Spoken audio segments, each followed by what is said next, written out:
For October the 13th, 2017. Ooh, spooky.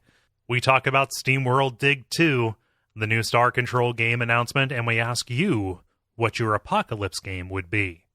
Welcome to level 216.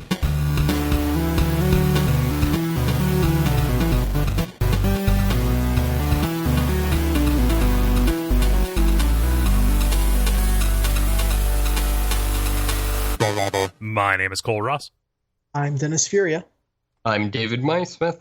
I'm Ben Merkel. And you're listening to The Level. It's a podcast for people who love video games. Hey, Dennis, you sound weird. I sound a little bit weird because I did a dumb thing. What'd you do? Took my podcasting mic away from my podcasting place. And the rule of the universe is that if you do that, you will not get the podcasting mic back to the podcasting place in time for podcasting. Right.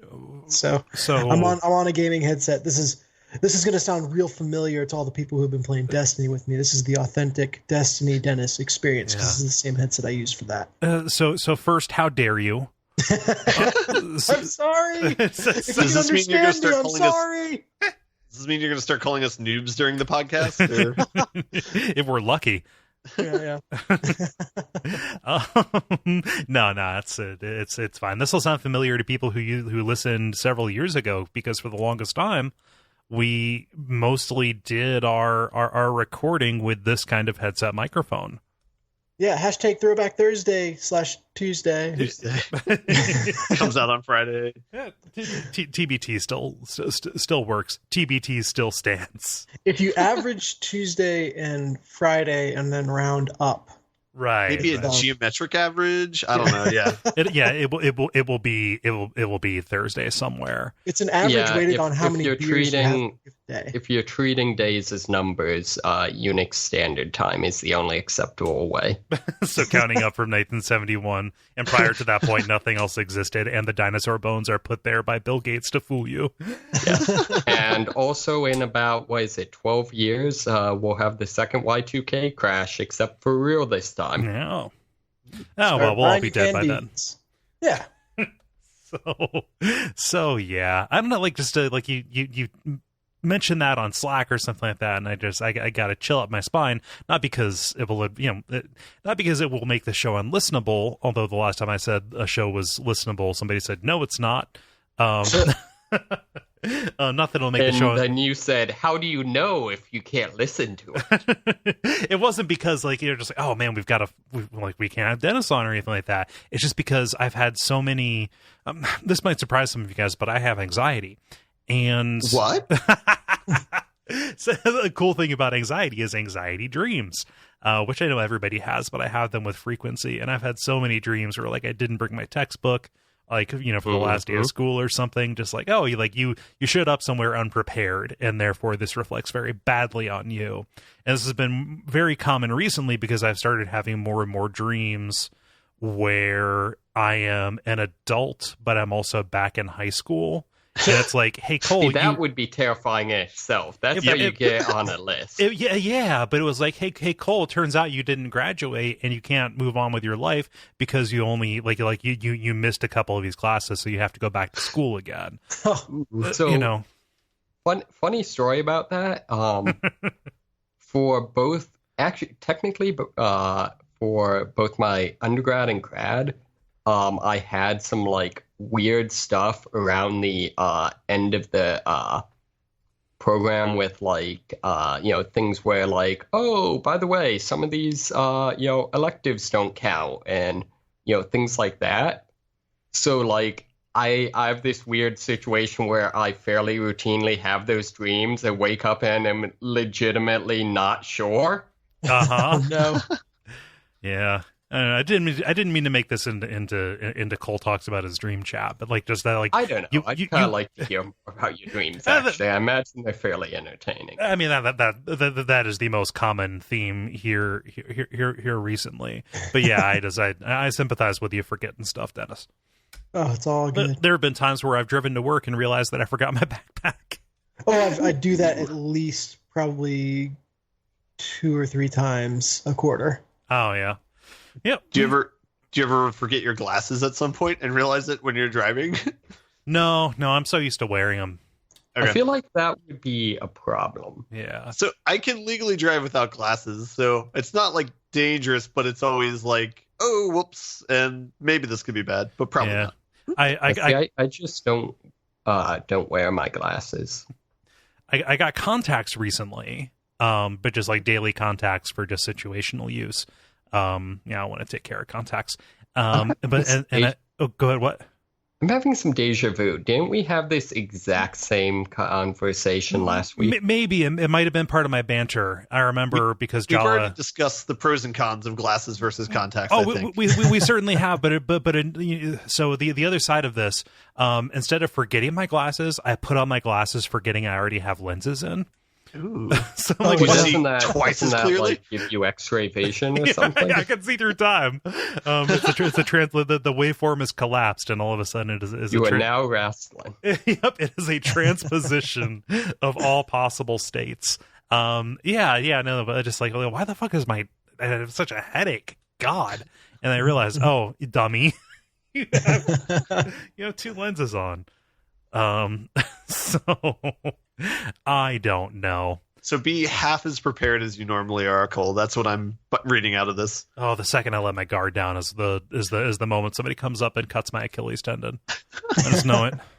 David, I thought we talked about this. You gotta leave Kole alone.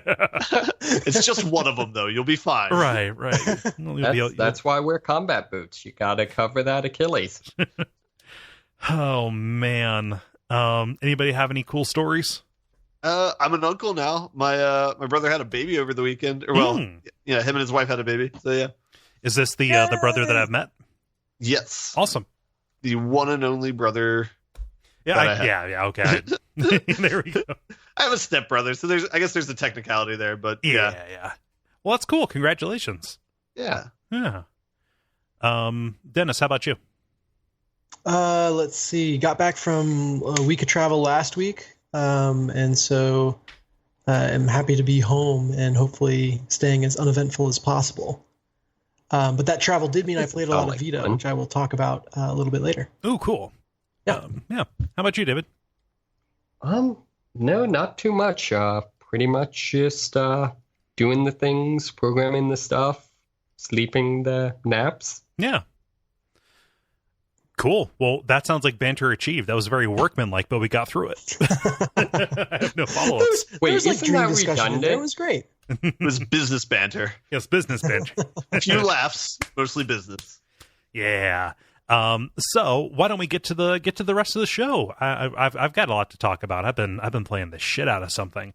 So we've got the usual thing for you: the brief, the multiplayer, and the grind. And why don't we get started with the brief, where we talk about things that are happening in the world of video games.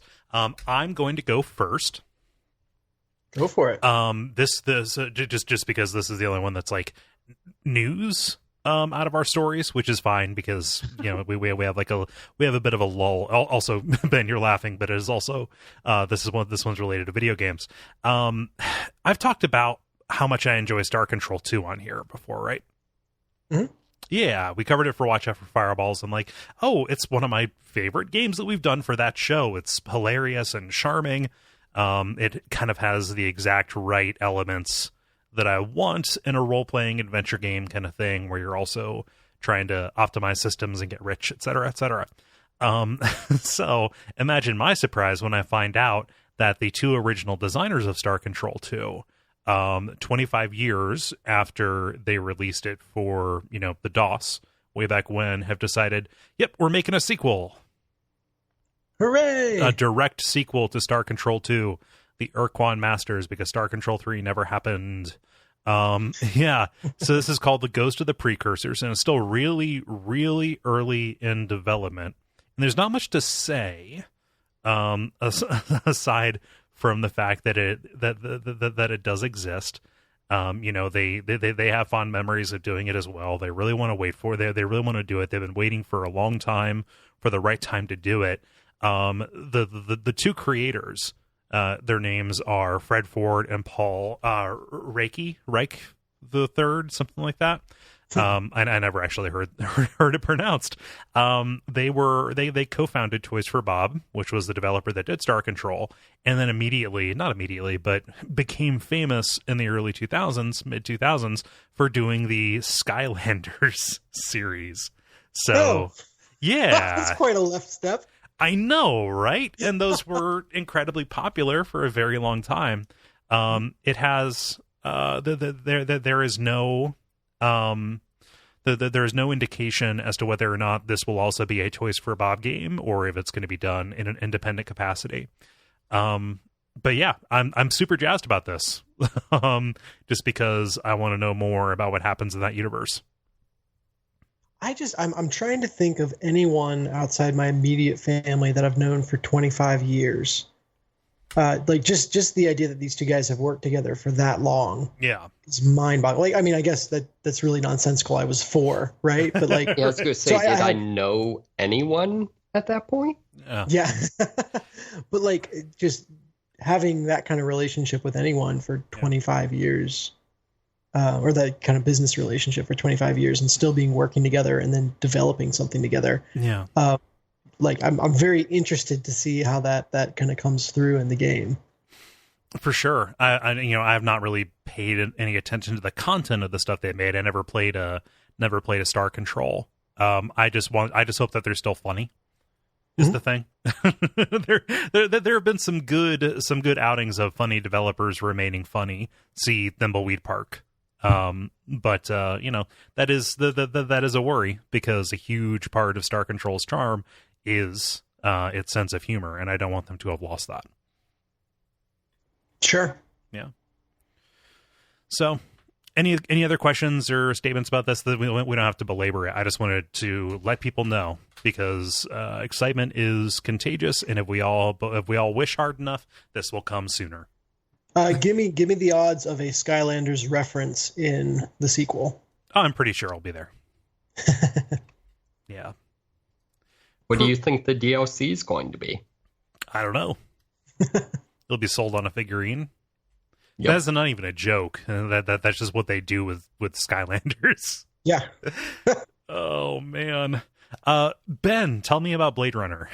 Yeah, I wasn't sure if this counted or not as a story, but it's on Polygon, so it counts, right, guys? They do culture, and we are 4 people who love video games, and we talk about Blade Runner a great deal.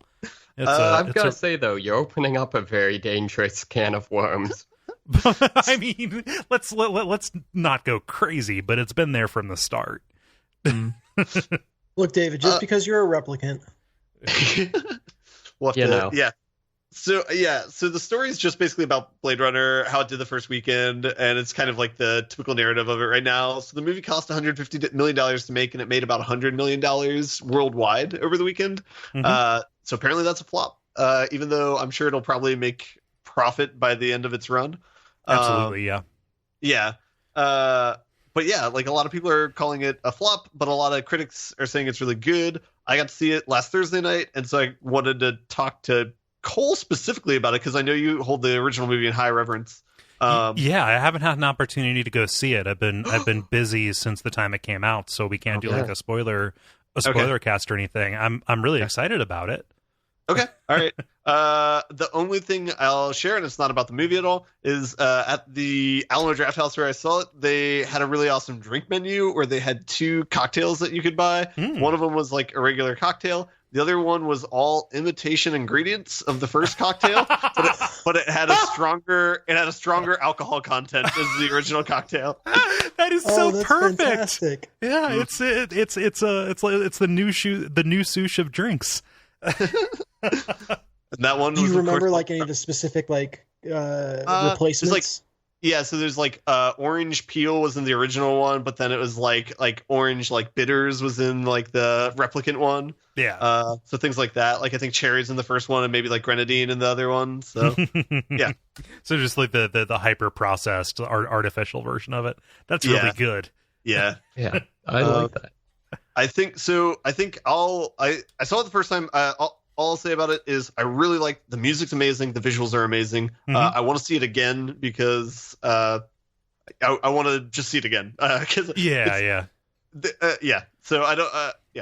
Even the first one takes takes one or two views. I mean, one obviously takes a couple more views to really have it sink in, right? Yeah, I don't really feel comfortable like passing any judgment on the story, I guess, because I don't know. So, but if nothing else, it's a very well polished movie, and it's a very quick 2 hours and 45 minutes if you see it. So, yeah. So in terms of it being a flop, I mean, if it is a good movie, like how do these things normally work? Like, it seems like if it is a good movie, people will hear about it, and then maybe it's, opening night or opening weekend won't be great, but I mean, that's how you get things that are cult favorites, True. It's good. I think they're calling it a flop because it didn't make $1 billion, and that's the expectations of the movie studios. So I'm going to correct you on the figures. They were expecting 100 million, and they only managed to pull in 30 million worldwide, with 12.7 million domestically. Oh, I believe that was Friday. Okay. All right. Maybe I misread that. Is this maybe opening night versus opening weekend? Yeah. I don't know. This article is kind of confusing. Let me just quote directly from it here. The film brought in only 12.7 million domestically on Friday, with an estimated weekend performance in the mid to low 30 million range. So that's 30 million domestically. Gotcha. Yeah. Okay. But like the broader commentary, something can be a critical darling, but a financial or box office flop. So a good movie regarded very highly that just nobody sees. And it can be the other way around too. Like, a terrible movie can make a shitload of money and still be like, oh yeah, that's a stinker, right? Mm-hmm. Although it seems like, at least excluding the movies that are like critic movies that no normal person wants to see, Oscar bait, yeah. It seems like with the interwebs and stuff like that, it seems like that sort of thing is happening less and less often. Yeah, I don't know. Yeah, I think the people who are going to enjoy this movie will get around to it eventually. Yeah. Like, I have no doubt in my mind that I'm going to see it at some point. And also, the original movie underperformed as well. Who knows if this can stick out and have any longevity? Like that one did, just because the market's different and they're already capitalizing on nostalgia. For something that was kind of a dead end. I hate the way expectations, and specifically market expectations, can make something that is, seems to be universally considered really good, seem like a flop. Yeah, and I can see Blade Runner being a really difficult task. It is a sequel to a 35-year-old movie. Who has Ryan Gosling, but he's in everything.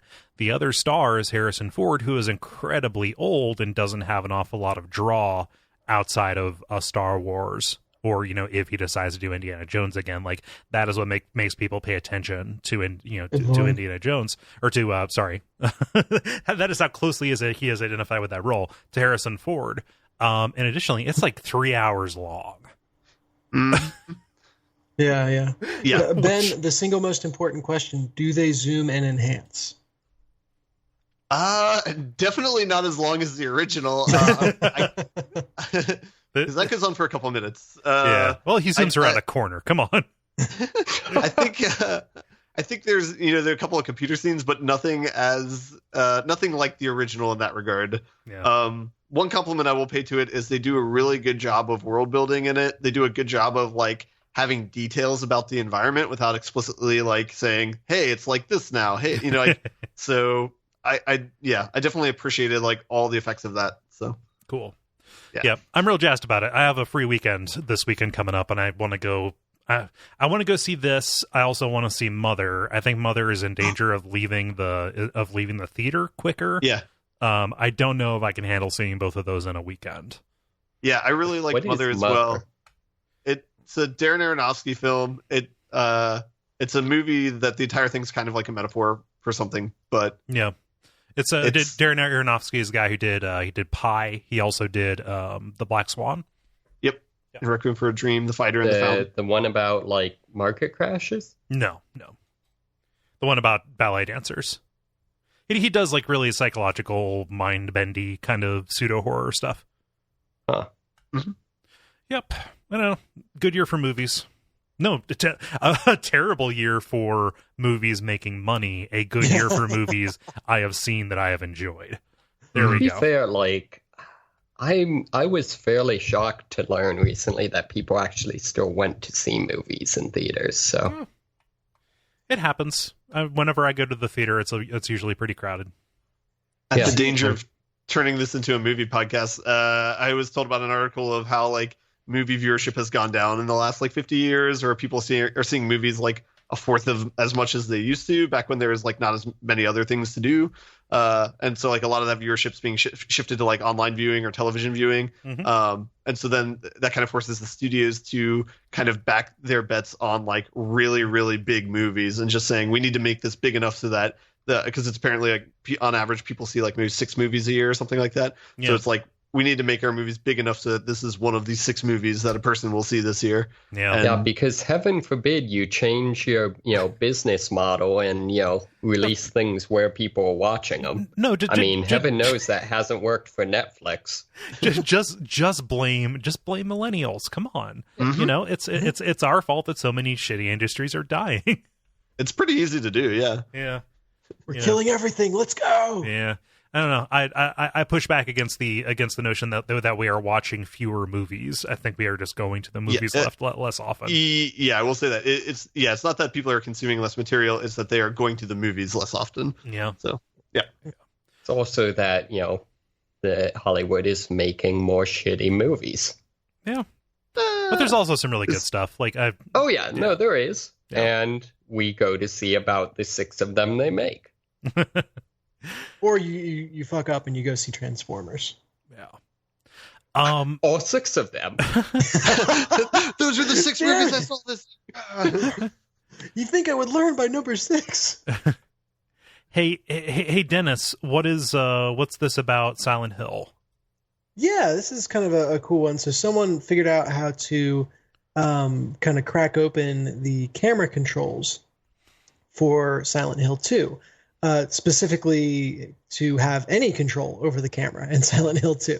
Because people who have played that game or heard us talk about that game know that the camera is kind of in fixed positions throughout.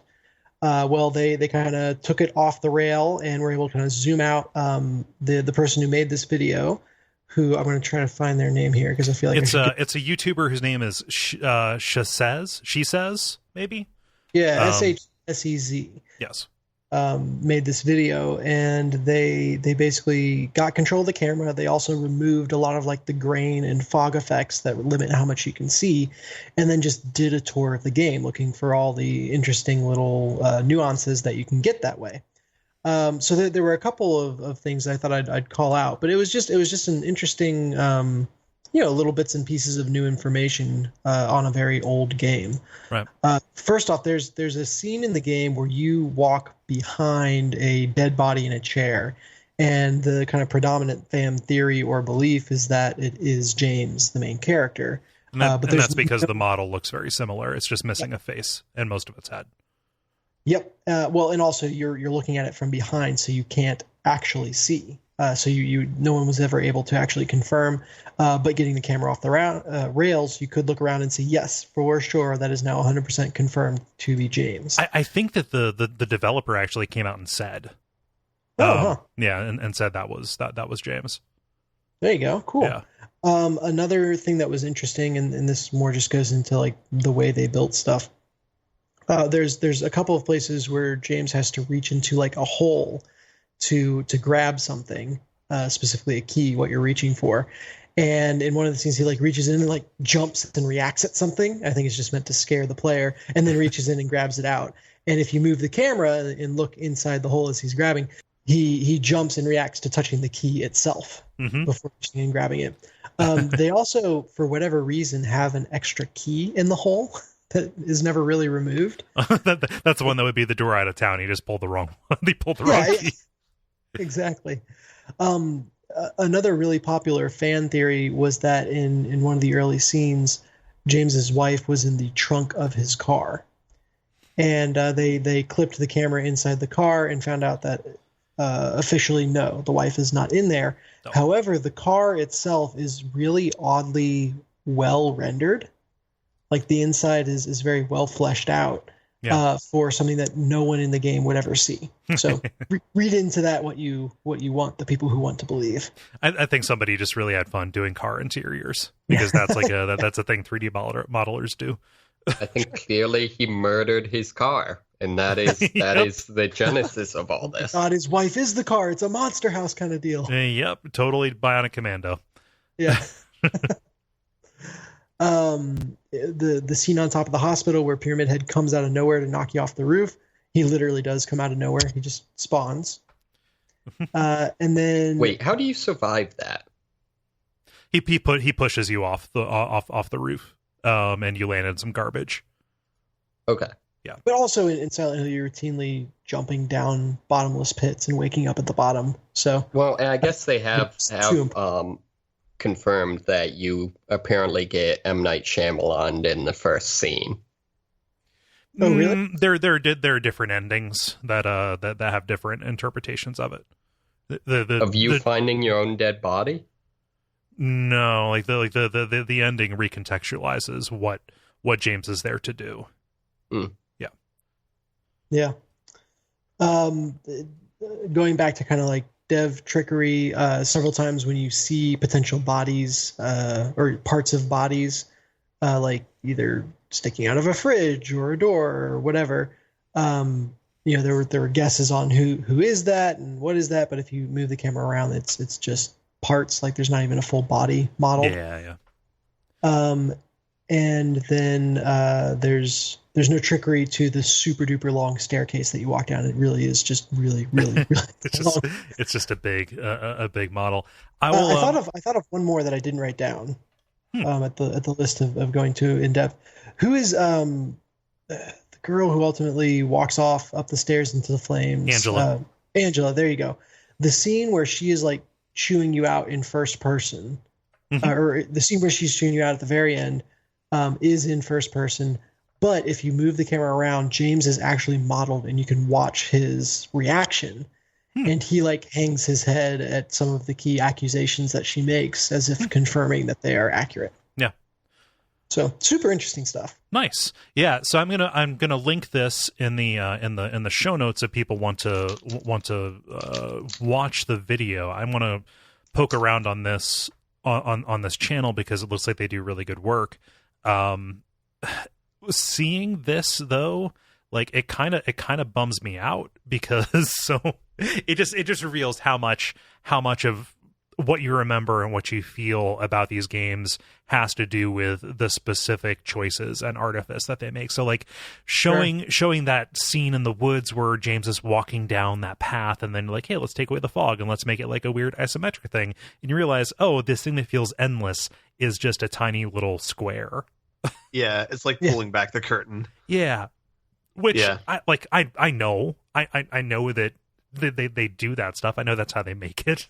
It's just all of that. I just like it's cool, but like if you want to have that preserved, maybe don't watch it. But I really want to watch. I really want to play Silent Hill 2 again now. When do you not though? I did it for Duckstream a couple years ago, and I was pretty sated, but that was a couple years. So yeah. That's definitely an interesting observation, though, because I feel like the Half-Life 2 walkthrough that I watched, like I thought that was really enjoyable and made me like appreciate the game more. But I have the same opinion where I almost feel like I wouldn't want to watch this sort of thing on Silent Hill 2 because it does kind of show you how the sausage is made of the game. Yeah. So yeah. Does that here's my question: does that Half-Life 2 Let's Play that you talk about? Does it break the world? Does he go into no clip and say, hey, here's what's behind this, or here's what's on the other side of this? All the time. Okay. All right. Like after every section, he'll no clip back through everything and just kind of do like a recap of like what the game design of of that stage was. Okay. So yeah. He turns on God mode all the time too, because he dies very frequently. Yeah. Cool. Yeah, we've had a little streak here for the past few months of just occasionally doing these stories about hidden stuff about the way games are made. This is cool. I like going out and finding this stuff. Did we do the one couple of weeks back that was basically a whole bunch of devs tweeting about like some of the secret things in the games. Like apparently in BioShock, when a enemy shoots at you, their first shot always misses. I feel like we talked about that in relation to one of these other stories. Yeah, I remember that article at least. Yeah, I definitely read a bunch of those tweets. That happens in Half-Life 2. It's like the opposite, where the first 2 shots automatically hit you as a way to motivate you to go, and then the rest like don't target you at all. No. Yeah, I love how much of game design is faking it, Yep. manipulating the player. It's great. Yeah. And David, round us out. What's this story from over Britain way? So this one's sort of a story. Apparently, Great Britain has a similar thing to the petitions on whitehouse.gov, assuming Trump hasn't gotten rid of those. That you can start up a petition, and if it gets enough votes, it'll I think it's 10,000. It will get a response from the government. 100,000. They'll consider it for a discussion in Parliament. Okay. I'm kind of disappointed that there's no number for like a response from the Queen. That seems like a missed opportunity. Just peg it to always be one more than the actual population of the UK. No, as far as I can see, there is nothing actually keeping me from signing this petition, which makes me kind of want to do shenanigans. It's like, but hey, and this is in the text, so it's hey, how about one of them hats? And it's up to them to figure out which one of those hats I'm talking about, and of course I'm talking about the Palace Guard hat. Oh yeah. Oh yeah. Is there any other? Right.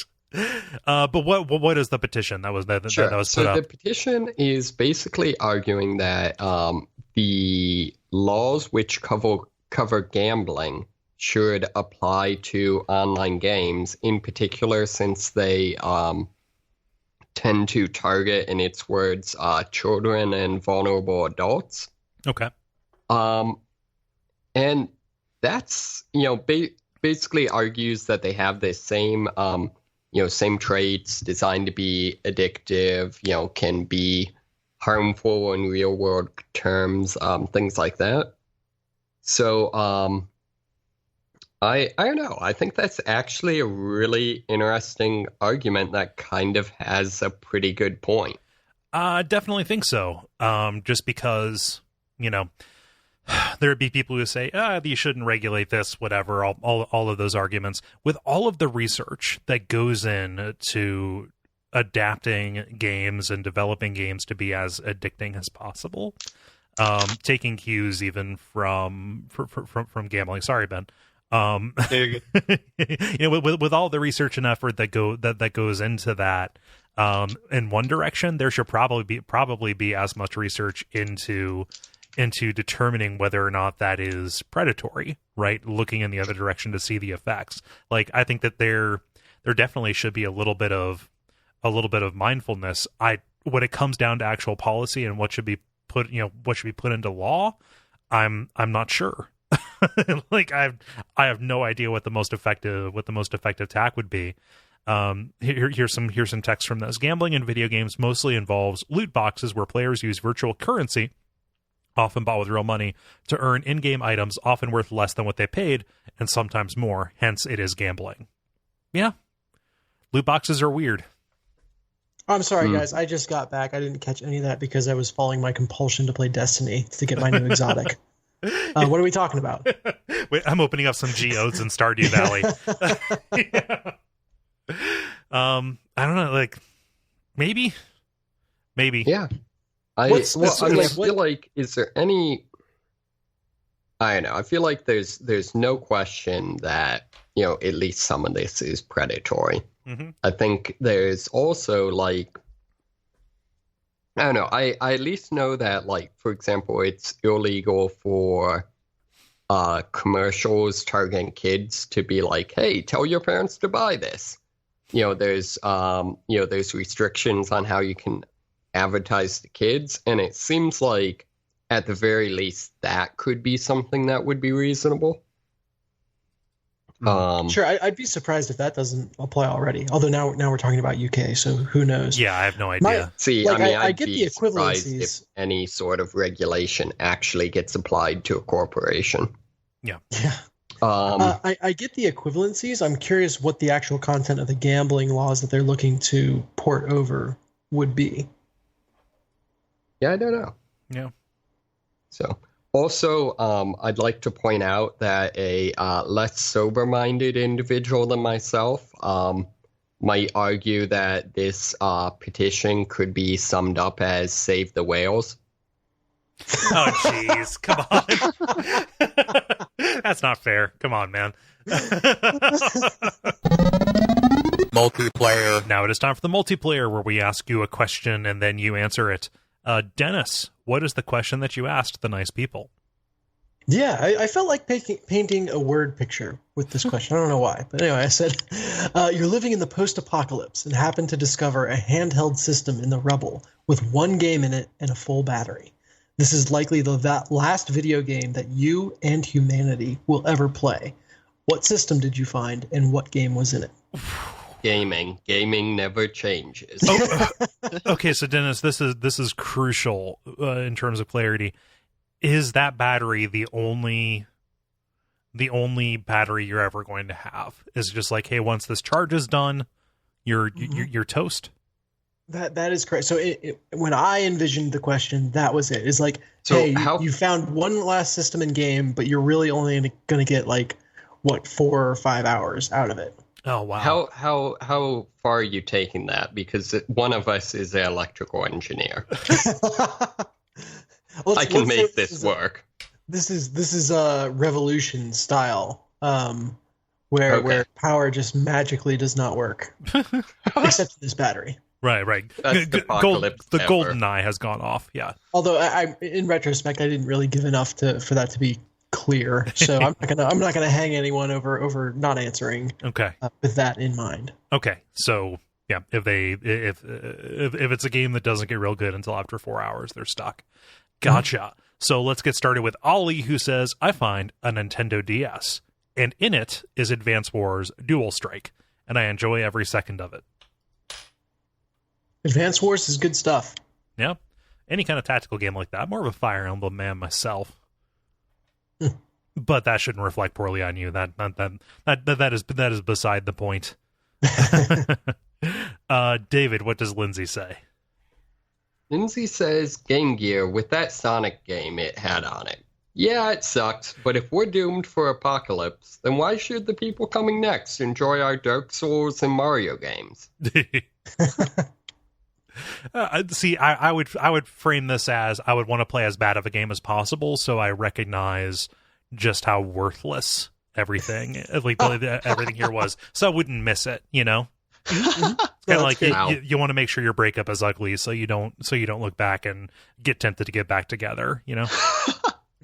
Wow. I'm learning a lot this podcast. Of course, I'm kidding. So, Ben, what does Mike say? Mike says, I found a Nintendo 3DS with Super Mario Land on it, because if you're falling into the void, you might as well do it with a smile on your face. Super Mario 3D Land? That's what I'm going to say, because they stipulate a 3DS. So I need to go back and finish that. I never did the hard version of the levels. And that is a good game. Dennis, what does David say? David says Nintendo DS with Chrono Trigger. See, that could also work, because the first 5 hours of Chrono Trigger are really, really good. I think. Okay, I was going to ask, because I know that game is hella long. It's like a 20-hour JRPG. Like it's not terrible as far as those go.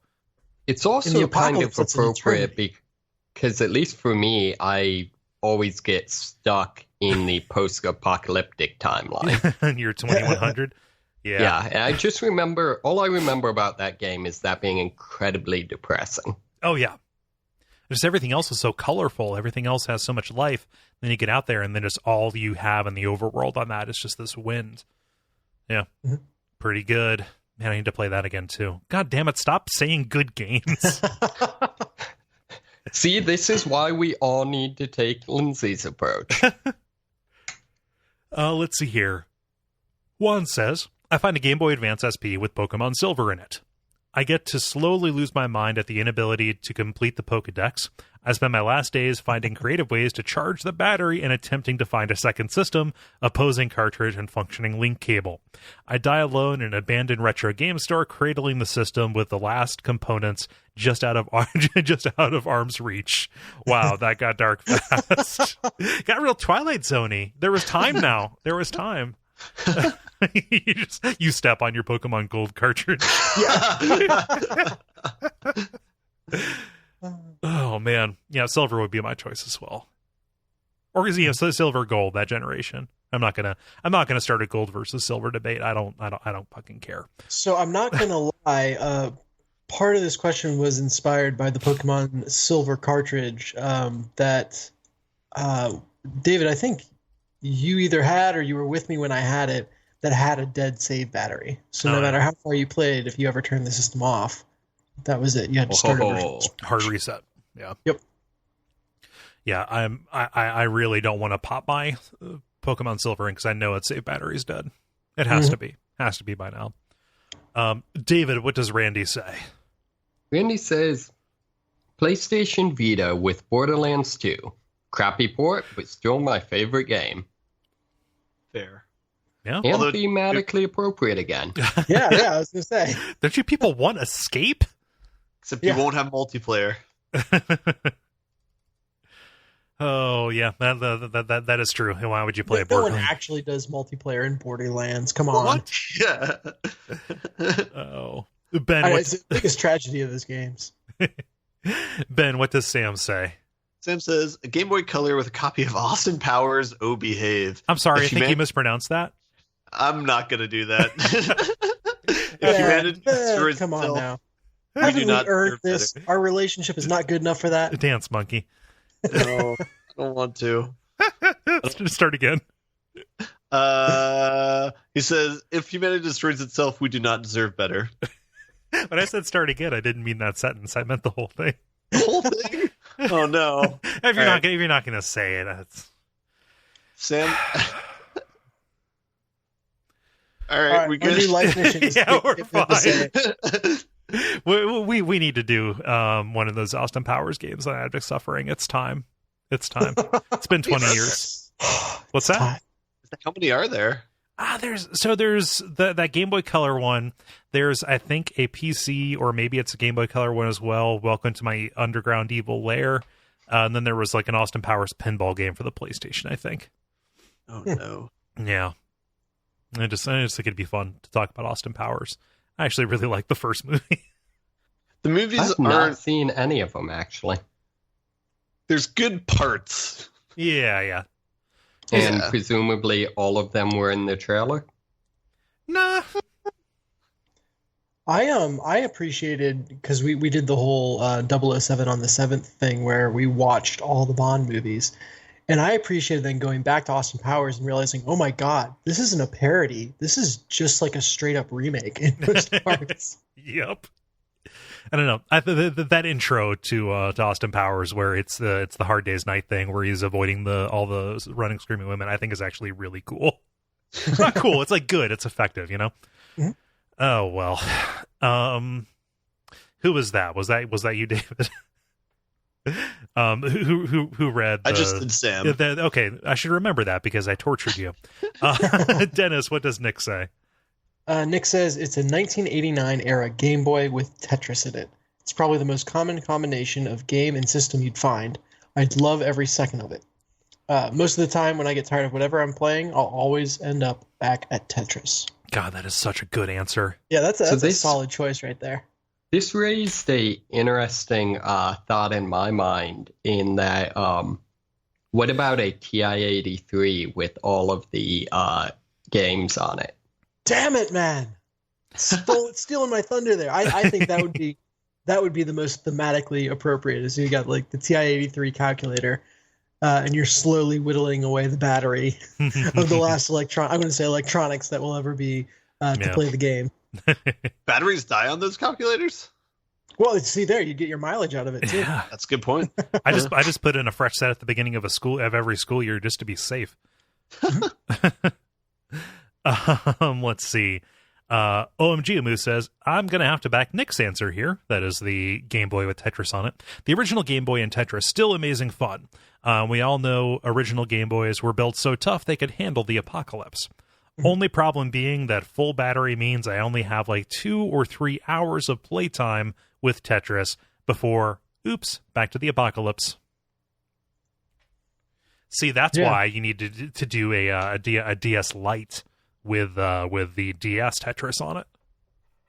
See, with this name and setting, I'm just now imagining the movie Omega Moose, where the Omega at the end he realizes that he was the moose the whole time. Oh, man. I was trying to think about I try to watch that movie, but the antler piscitate. I was trying to do some kind of like anticipation and antlers pun, but I couldn't make it. So anticipation is killing me. The antler anticipation. Yeah, there we go. Well, said another way, that's as close as you're going to get. Right? So. Yeah. Oh well. Now, see, it's worth a shot anyway. David, what does Tyler say? Tyler says SNES with Killer Instinct. No question about it. And then there's a little exchange. Tend to then discuss I guess there's like 84 different versions of that game. Whenever Killer Instinct comes up, I don't think I've ever played. I have to have played it like in an arcade or something like that. But whenever I hear about Killer Instinct, I always feel like that game isn't real. Like that is a game that was made up for a movie or something. Like they couldn't use Mortal Kombat, so they had to make up something different.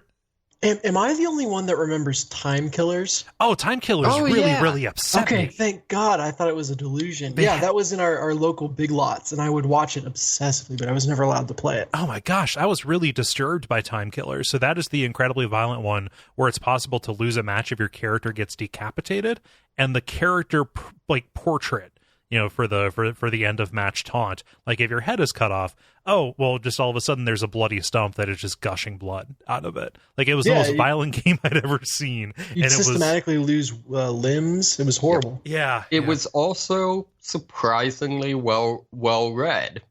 What do you mean? Well, not kind of like the like modern and future characters. They were all historical figures, so you could play as like Beowulf or King Arthur, Musashi.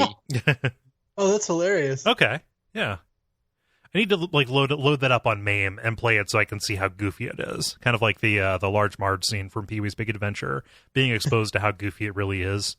That's still terrifying. It is even more terrifying because it is goofy. But I mean, you understand what I mean, though. Something that you flinch away from and don't look at is always going to be scarier in your head than something that you just look at and see the size and shape of. My only recollection of it is me being like a 7-year-old in the laser arcade at Kingsgate Mall. I know the one. Yes. No, what I love here is that Tyler, talks about wanting to have the have Killer Instinct, and then Sam, the person that he goes back and forth with, and they're kind of throwing down some fighting words in the comments playfully. Is doesn't have his own answer. He just saw Killer Instinct and wanted to drop in and talk about it. So that is the power of Killer Instinct. Hey, and we completely support this method of engagement. Yeah, no, for sure. I was actually just going to say that. Like, respond to each other, talk, do it. It's fine.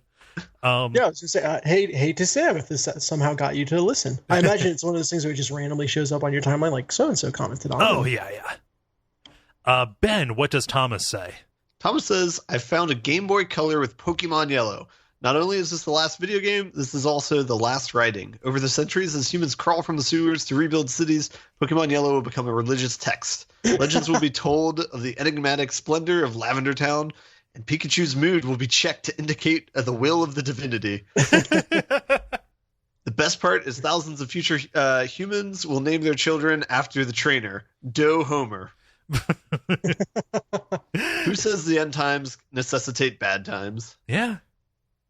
I love it. We can rebuild a paradise in our own image. Mm-hmm. We can make sure we don't relive the mistakes of the past. This is my new hobby, is sowing misinformation so that in case of the apocalypse, the people who rebuild society get it completely wrong.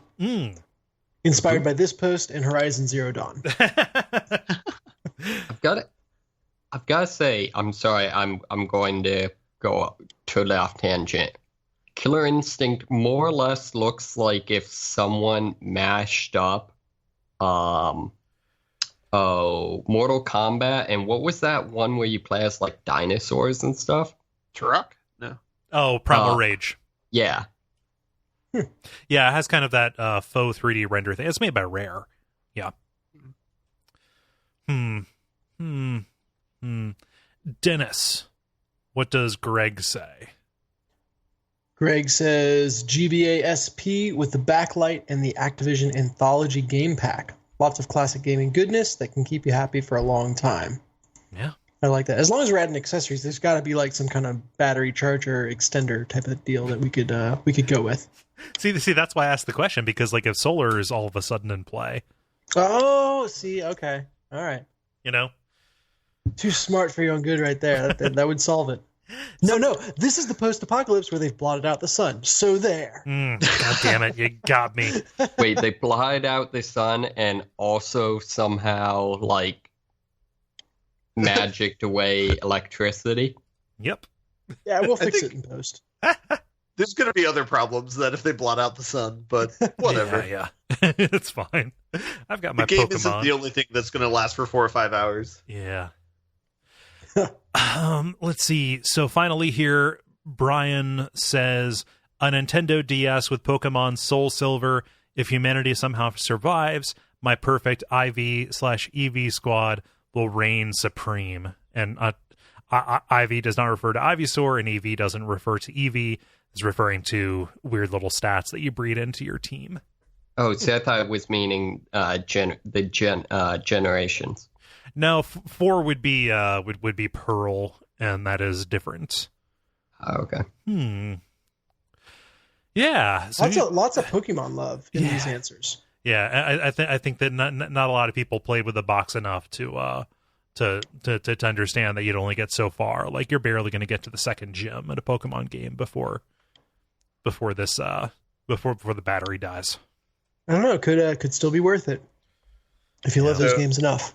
So I think this segues into my answer. I was also going to pick Pokemon Yellow, if nothing else, to feel the nostalgia of being on a road trip playing that game, and then just the stress increasing of like the impending death of the battery. Yeah, yeah.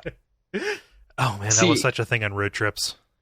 Although my pop culture has taught me that when you're in the post-apocalypse, the absolute last thing you want to do is have a road trip. Mm-hmm. Good point. They worked out in the stand up to a point. Wait, wasn't that the exact opposite of what happened in the stand? You're thinking of the walk. No, or the road. Oh yeah, no, the stand. They all pick up and then walk to Nebraska and then Boulder. Oh, okay. See, I thought it was mainly about them like establishing a town or some such. I mean, like in the back half of the book. Yeah. Okay. Yeah. So for mine, I've been looking around to see if there is an RPG Maker game that was put out for like either a DS or a PSP, just to say like, hey, make a quick and dirty game up to the point where there's half of the battery, and then drop that in an obvious place so somebody would pick it up and play my game. To be the last ever person to make a video game that somebody played. That's good. I like that. Yeah. That's my answer. There's even if there's not an RPG Maker, there's got to be something with like a level creation system. Yeah, like a WarioWare DIY or something like that. Mm-hmm. What if that person picks up the game and then makes their own level and then puts it down for someone else to play it? Then the third person will be the world's last game critic. I like this one better than this one. Oh, then he goes to Twitter, which in the post-apocalypse is a big rock that people write on with shit. Oh, see, I assumed we'd just go back to carrier pigeons. Oh, the pigeons are long gone. They were the first to go. Pigeons are the one that did it. If a pigeon can't see the sun, they die, which is why blotting out the sun would get them. Yeah, I feel like you're making this up. They've done experiments with pigeons and magnets to try and trick them to I do think it's funny. Apparently, the reason moths fly into light bulbs and crap is because they want to die. You're quick on the trigger there. Wow. Good. Sorry. Apparently, they navigate off of the moon, and their main strategy is I need to go up, therefore fly towards bright thing. Huh. There you go. I don't know. I'm just really, really. I've always been really happy that there's some animal whose programming is just that simple. Yeah. That limited storage space. You know that there's shit like that for us. Ooh, tastes sweet, therefore want more of it. It's everything. Everything comes down to something. Hey, David, what game do you want to find in the rubble? Can I cheat and say that I hope the post-apocalypse comes way in the future when there's been a mobile Dark Souls game? Sure. I'd probably have to go, I guess, with Pokemon. Okay. When in doubt, it's a safe answer. Yeah. Yeah. Yeah. I guess the other way you could try and answer this question is what video game system would be the best weapon that would avoid you from being cannibalized the most? I don't know. Oh, sure. Yeah, see, I was trying to think, is there some way I could twist video poker into, supporting myself via gambling, but... Yeah. Well, you could also just play regular poker and support yourself by gambling there. Yeah. That was the fatal flaw. Yeah. Dennis, I want to hear your answer. Yeah, so TI-83 was my original one for being the most thematically appropriate. And then you'd use up the battery, playing the little block moving game or their version of Tetris. Oh, you play Drug Wars. No question. Yeah, sure. No, that too. I think for me, if I just had to do what game would I most want to take around the block again before putting it away for good, I'd have to go with Super Mario Land 3 Wario Land for Game Boy. That was just very early in my gaming experiences, a game that I played obsessively, knew every single in and out of, and I feel like in 2 to 3 hours of play, you can get fairly far in it. Nice. But, yeah. That's what I have great fondness for sure. Cool. Well, the good thing is somebody is listening and they're going to put all of these on a vault. They're going to hide that vault and they're going to hide clues around. And when the end happens, we will find our way there and, work Eat it out. each other. Yeah. Or that. Either way. Yeah. So thank you, everybody, for responding. We appreciate it. If you want to participate in these, go to facebook.com/thelevelpodcast and watch for the prompts to go up on Tuesday afternoons. Thanks to Jala and this time Dennis. Thank you, Dennis. The grind. Now it is time for the grind, where we talk about the games we've been playing over the past period of time or so. Sorry, I was trying to figure out who I should throw to first, and that'd be Dennis because you were not here last week. Dennis, what have you been keeping yourself busy with aside from, traveling and parenting and stuff? Yeah, absolutely. I've been keeping, since I've been traveling, I've been keeping myself busy with the Vita, and that's going to be the main source of new games that I've played for conversation this week. Two games, and one was really DLC that I played while I had my Vita. The first was Skyforce Anniversary, which is the kind of update of the classic kind of top-down bullet hell shooter that has been around for a while, and it's a fun little game. There's a progression system. Well, there's a progression system where pretty much after every level that you play, whether or not you complete it, you get enough stars to go buy a new upgrade. So you feel like you're constantly progressing. The incredibly frustrating thing, though, and I didn't know anyone still made this mistake, is that the game does not have a restart button from within the level.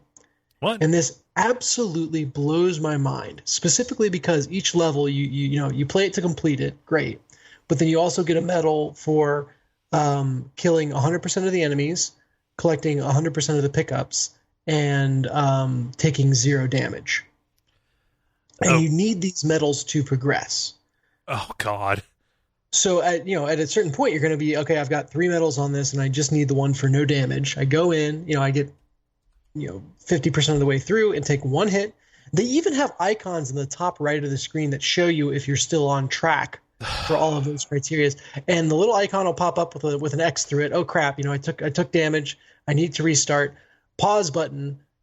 And you can't restart. You have to exit, quit all the way out, go back to the level select screen, select the level again, go back in, and start again, which is absolutely maddening. Like extra friction in a system that is already demanding perfection from you. Exactly. So I can't believe that they missed that, and it blows my mind. Otherwise, the game is a great top-down bullet hell shooter. Like that's what I want, and it was perfect for the moments where I just kind of wanted to play something halfway paying attention, listening to a podcast on the other side. Good stuff. But this lack of a reset button was just really screwed it up for me. Listening to a podcast on the other side. On the side, excuse me. Okay. I was picturing two different sets of headphones, like one in one ear, the other in the other. Well, sometimes though, I'd be sitting, I'd have my phone playing the podcast on the desk in front of me and holding the Vita, so the podcast was on the other side of my Vita. Yeah, so I do that all the time. So yeah, no judgments. Yeah, so that's Skyforce anniversary. Not a lot to say about it except for I can't believe that how does that get through? How does no one call that out? I don't understand. Especially if this is already the remake. That seems like something somebody would have said. Like, man. You really biffed it. If you're going to do a victory lap, at least get a win. Right, yeah. So that was crazy. Then the other thing I've been playing is I went and downloaded a bunch of the new Star Wars pinball tables. Okay. Which is great. So I've got Star Wars pinball. It's just like the Star Wars specific variant of Zen Pinball 2 on my Vita. I don't know why I have that instead of Zen Pinball 2, because you can get all the Star Wars tables in main Zen Pinball app or game plus every other table they make. But was it PS Plus? There you go. That's what it was. Yep. The very first set was PlayStation Plus, and then I bought all the expansions for it. So specifically, I got the Force Awakens tables, which is the First Order, and then I think the other one is called just the Force Awakens. Oh, excuse me, the Force Awakens, and then the Might of the First Order. And then I also bought the Rogue One table. And Bummer. Man, it's just... Hey now, don't hate. Sorry. That one's actually been my favorite table so far. What I was going to say broadly is it's really good to be back in the honeymoon period with a table where you haven't completely figured out how everything works yet. You're discovering new modes and special objectives, just sometimes by accident, sometimes on purpose, but not really knowing what you're doing. And since you're still learning it like that, you're consistently setting high scores, and it hasn't gotten to the point where you had that one god run that you're never going to match, and it's everything just falls way short of that. So it's fun to be playing new tables and having that experience. Zen Pinball in general does a great job of making tables that feel real and true to something that you would play physically in real life, while still taking liberties and doing cool things that you can only do in a video game. So for certain mission modes, characters will jump out and be having a fight on the table as you're shooting around them, or certain set pieces will levitate the ball around and do cool stuff like that. But everything still feels grounded and the physics is great. So they mix that well. I like Rogue One the best because of kind of the two-tiered system it's got going. So there's kind of your base flippers at the bottom of the table, and then there's flippers further up and kind of spread further apart in the second tier of the table. And it's all about kind of comboing shots from the bottom tier up to the second tier to hit the stuff that you really, really want. And that's got a nice little rhythm to it. And it's a table that seems very simple at first blush, and then kind of unfolds, and you kind of understand all the nuances to it as you go. And you're like, oh, okay, like actually there's a ramp that's kind of back here that I can hit one way, and you know, it'll knock it into this place, and but if I wait and I hit it another way, then it'll go in a different place. So again, part of that's just the process of discovery, but that's the table I've had the most fun with. Let's see here. The other ones are good as well. I don't think there's really a dud in it. But it's also highlighted the way I kind of go in and out with the table. Like every time I buy a new set of tables, there's always one where I'm like, dude, this is the bullshit table. This is the one that just was poorly designed, and it sucks, and it feels like, everything is wrong with it for whatever reason. And then eventually I'll come around and be like, oh, okay, no, I understand it now. I figured out the trick. I get it. So the quote unquote bullshit table for me right now is the Force Awakens one. And I say that knowing it's not actually bullshit. I just haven't figured it out yet. Right. It feels like there's a lot of ways that you can get a ball out down the side or down the center. Like it feels like everything is just a little bit further apart, so it's easier to lose your ball. And the table is definitely more generous with having like shoot again or saves active, but that doesn't change the fact that it just feels bad to have a ball drain down the side or down the center on you. Yeah. And so even though like technically my games are going the same length, and even though I'll drain it, it'll be like shoot again for whatever reason, that there's still that bad feeling and that interruption of the kinetic play that I don't like. So that's the, if I had to rank them, I'd say Rogue One, Might of the First Order, and then Force Awakens. It's also funny to see, because this is downloadable content for a Vita Star Wars pinball video game. And you look at like the all-time scoreboard, there's like 1,000 people on it or something. So it's achievable. Yeah, it's achievable. Working my way up it. Guys. Yeah. The people, I've got one friend, because the game will show you like friends' high scores, like any good game of this ilk will do, to give you a reference. And there's only one friend I've got that has these tables, and it's all ungodly high scores. Like it feels completely unapproachable right now. So the people that are still playing, I think, I really, really love it and are super duper into it. And I will try to hold my own among that group. But yeah, that and Skyforce Anniversary were kind of the overwhelmingly what I played while on my project. The hotel room I was in did not have good enough internet to do remote play back to the PlayStation 4. So that was unfortunate. No Destiny for you. No Destiny for me. The final night, so I was supposed to fly out on Friday night. I was on the last flight out. It was at like a tiny small town airport, and they canceled it, so I had to stay overnight. They put me up in a hotel that did have good enough internet for Destiny, and I played a little bit there, which is just kind of cool to be like, halfway across the United States and playing remotely on your Vita or on your PlayStation 4 back home via on your Vita. PS4, not somebody else's. Mm-hmm. Yes. So it's kind of cool. Nice. So yeah, that's that. Any questions about those games or? So my question about the Star Wars Pinball, and I guess any of the Zen Pinball on Vita, the Vita screen is incredibly horizontal in its aspect ratio. And when I think of pinball games, you have to look up at the table. Like how do they get around that? Because that kind of seems insurmountable from a design perspective. Yeah, that's for sure. So one interesting thing, and I think I talked about it the very first time I played it, you can turn the Vita sideways, and the screen the screen sizes to that then fits very naturally because it for the vertical format. Yeah, sounds familiar. And then you play by hitting the side as the flippers, but it's just not precise enough for what you want to do.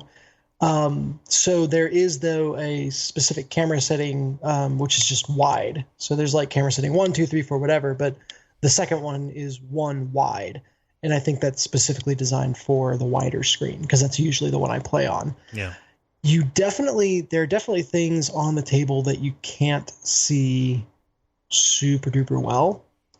But once you kind of figure out where everything is, and you know kind of what kind of momentum you need and an angle you need to get to a certain part of the table, it becomes less important that you see everything perfectly, and it's more about the feel of it. Yeah. So it doesn't hamper you nearly as much as you would think once you get the feel for the table. Yeah. So yeah, there are definitely places where stuff is a little bit hidden, but overall, it hasn't hampered me. Yeah. It is because I am bad at pinball. What I feel the most when I play it is a little bit of a tension between the drive to keep my eye on the ball, which I don't have any doubt that the game, helps you with. It'll, to follow along or, any of that. But keeping around the ball while simultaneously trying to have some measure of table awareness, because, on a lot of tables, things change, like you want to be able to track where your next shot, where you want your next shot to be, and just adding vision restrictions and limitations on top of that seems like it'd make it really tricky. Not impossible, it just doesn't seem ideal. No, that's 100% true. And the big thing is, that little screen that's usually up on the back of the table. If you think in an arcade, that's at the top left of the screen on the Vita, so it's kind of up and out of the way, which is. It creates exactly the problem you're describing, where you don't see any of the information that's on that screen. And so when I'm playing a new table, what I'll often do is I'll just stop the ball, hold it on a flipper, and look up in a certain game mode to be like, okay, what am I supposed to be doing right now? What is going on? Yeah. But yeah, overall, I'm very happy. There's one more table, the Rogue Star Wars Rebels table, that is out that I have not bought yet. Mm-hmm. Dodged a bullet there. Yeah. Well, I can't speak to the actual animated series. I think the pinball table should be pretty good. Yeah. But I've got that lingering whenever I feel like diving in for something new again. Have they announced a Last Jedi pinball table to come out with the movie or? Not yet. I'll be amazed if it doesn't happen though. Yeah. I really would want to get a subscription that's just a forward pass. Just any table you put out, I want to get. And I've looked to one of my long-term goals is I'll get a digital pinball table by who is it? VP Cabs. That's who it is. They're a company in Cincinnati actually that makes. This is going to sound weird, but physical digital pinball tables. I know what you mean. Yeah. So it's like an actual table, but the base of it is just a TV screen. And I would love to go give Zen Pinball, a fairly large sum of money, but just be I want to always have everything that you do.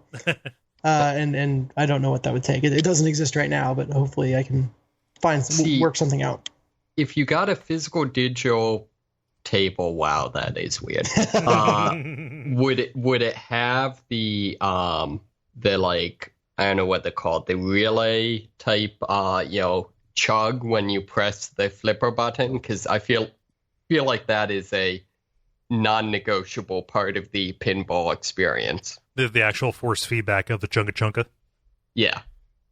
Yeah, they get pretty elaborate with their tables, down to the point that I think actually hitting the sides will bump the ball around. So I'd be surprised if they didn't. The make or break one for me is I need an actual plunger for launching the ball versus holding down a button.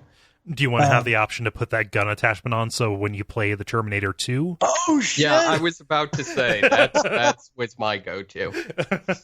Oh, man, I would kind of have to. But they said they don't have the cheap version of the table with the analog plunger. It's the plunger is only on the fancy ones. So anyway, that's getting way off on a tangent. I'm playing more digital pinball. I'm loving it. It's Star Wars on top of all that, which makes it all better. Awesome. And it's a good time. I'm happy to hear it. Mm-hmm. As just a quick check-in, people are starting to drop flies in XCOM 2. It won't be long before I'm restarting this Iron Man mode, I think. I'm coming to you with a heavy heart because I came off my first mission that I lost because I evac'd the remaining soldiers and left some to die. Oh no! You're bleeding out. And you broke the one rule.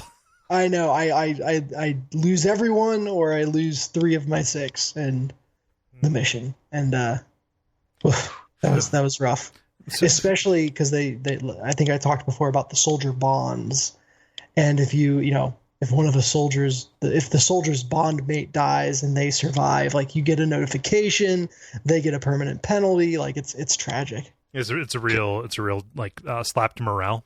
Yeah, it's when you're leaving the mission and it's doing the base loading screen or whatever, they should just have the radios of the people that you left behind turned on still. Oh god, so you can just hear it. They were bleeding out. They weren't conscious. Cool. That's better. Yeah.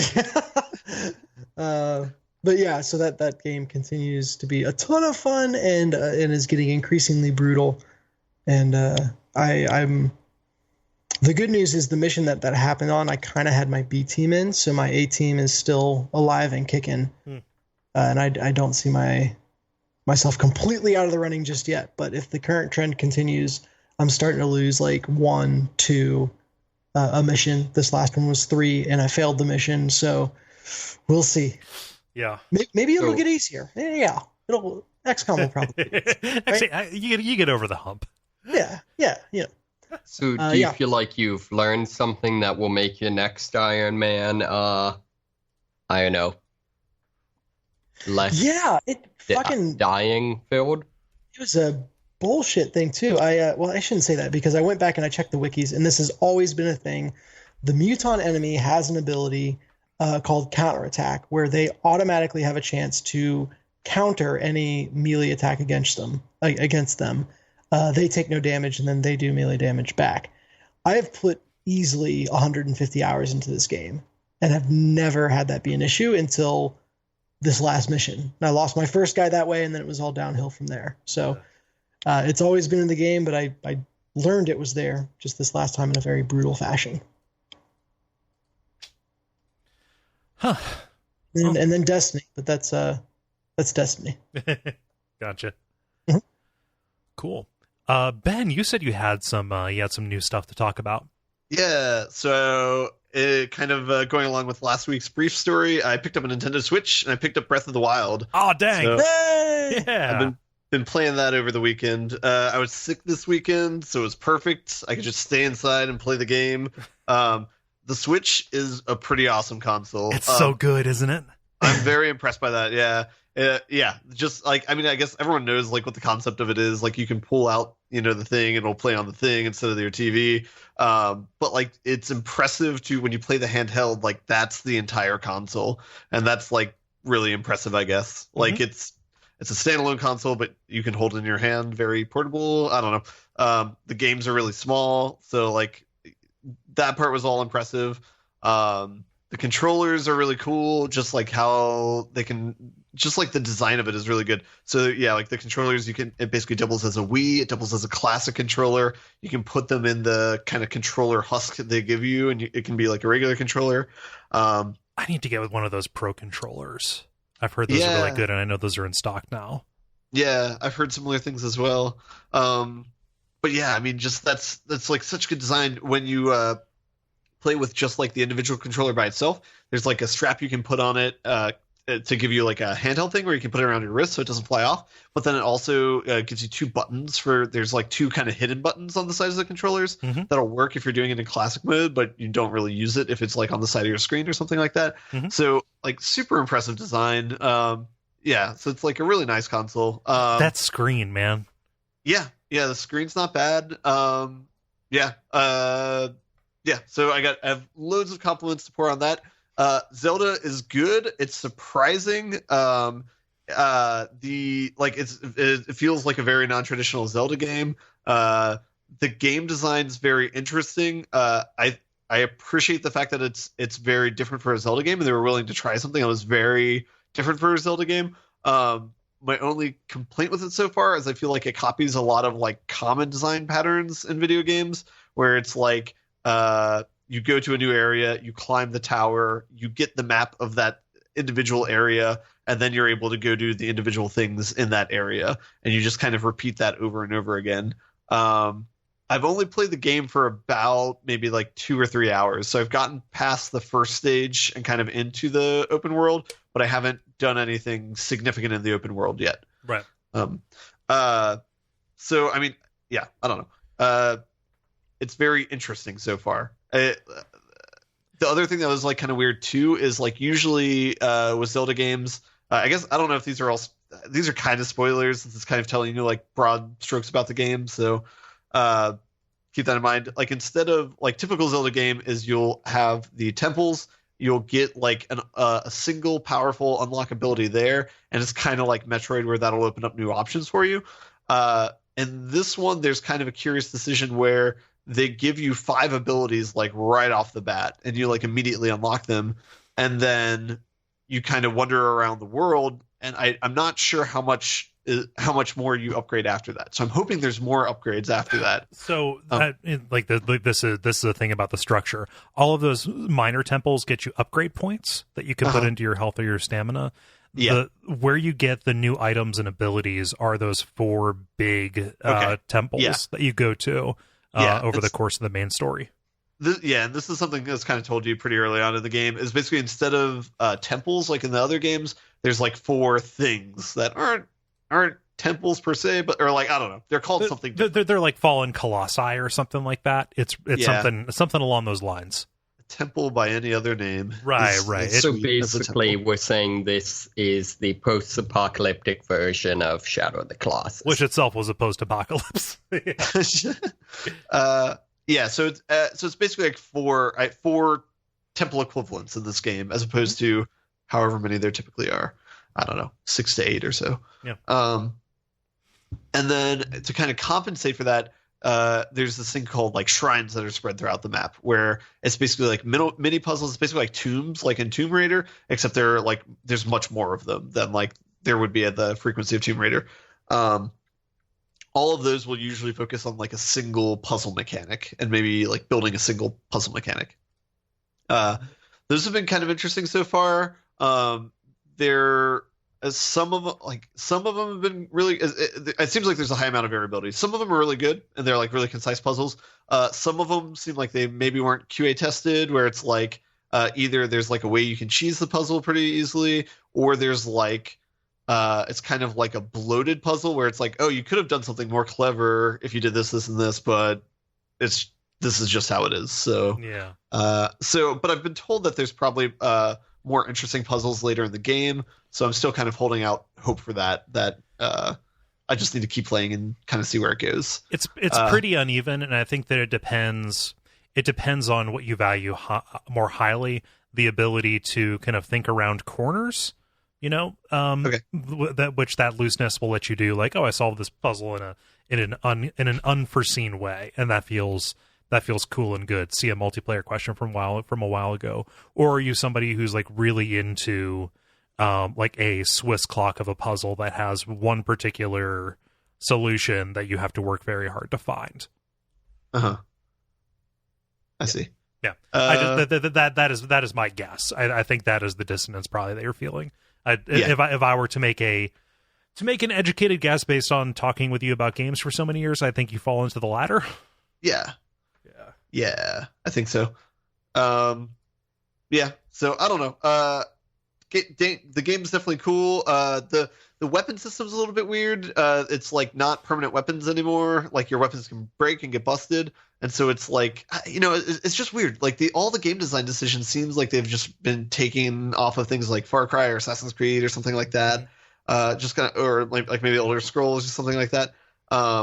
And so it just feels very weird to have that sort of game designed in a Zelda game. And not necessarily a bad thing. It's just definitely not what I was expecting. Yeah. It's also one thing that's kind of cute too is like on his one like parachute or his cloth thing or whatever. It looks very much like a rebel symbol. I always thought that was just kind of interesting, but I don't know. So far, like I think the intro world was good in terms of like giving you kind of like meaningful things to do and meaningful unlocks. The last like 2 or 3 missions that I've done have been basically go here, talk to this person, go here to like do this fetch quest or so. It's it's been like 2 or 3 of those things. So I don't know. We'll see how it goes. I need to put more time into it, but Definitely like the Switch so far, and I think the other incentive for me getting it is I wanted to play the Super Mario Odyssey when it comes out, and that's going to be later this month. So soon, like it's in roughly 2 weeks. Yeah. So even if I'm not the biggest fan of Zelda, I think I'll have other things to spend my time on. So yeah. Well, I'm bummed out that you're not crazy about that game. And this is just like initial impressions. It might improve. So yeah, who knows? Cool. Yep. Let's stick with it. Did you get anything else for your Switch, or is it all Zelda all the time?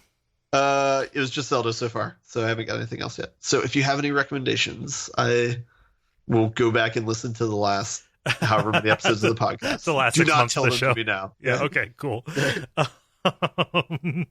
Did you have anything else this week, Ben? Just boring Magic and Rocket League stuff. So okay. Yeah. Cool. Yeah. You guys mind if I go? Sure. Yeah. I've got Switch stuff as well. I am falling in love with my Switch all over again. So last week we kind of ran out of time, and I wanted to punt a game that I've been playing up till then over to this week, and I've continued playing it. I've been playing the Steamworld Dig series. Oh yeah. Boy, those are such good games. I don't know why I dismissed the original Steamworld Dig. I think I played like 5 minutes of it and thought, oh, this is like a Terraria kind of thing. Like I'm going around and digging stuff up. Whatever.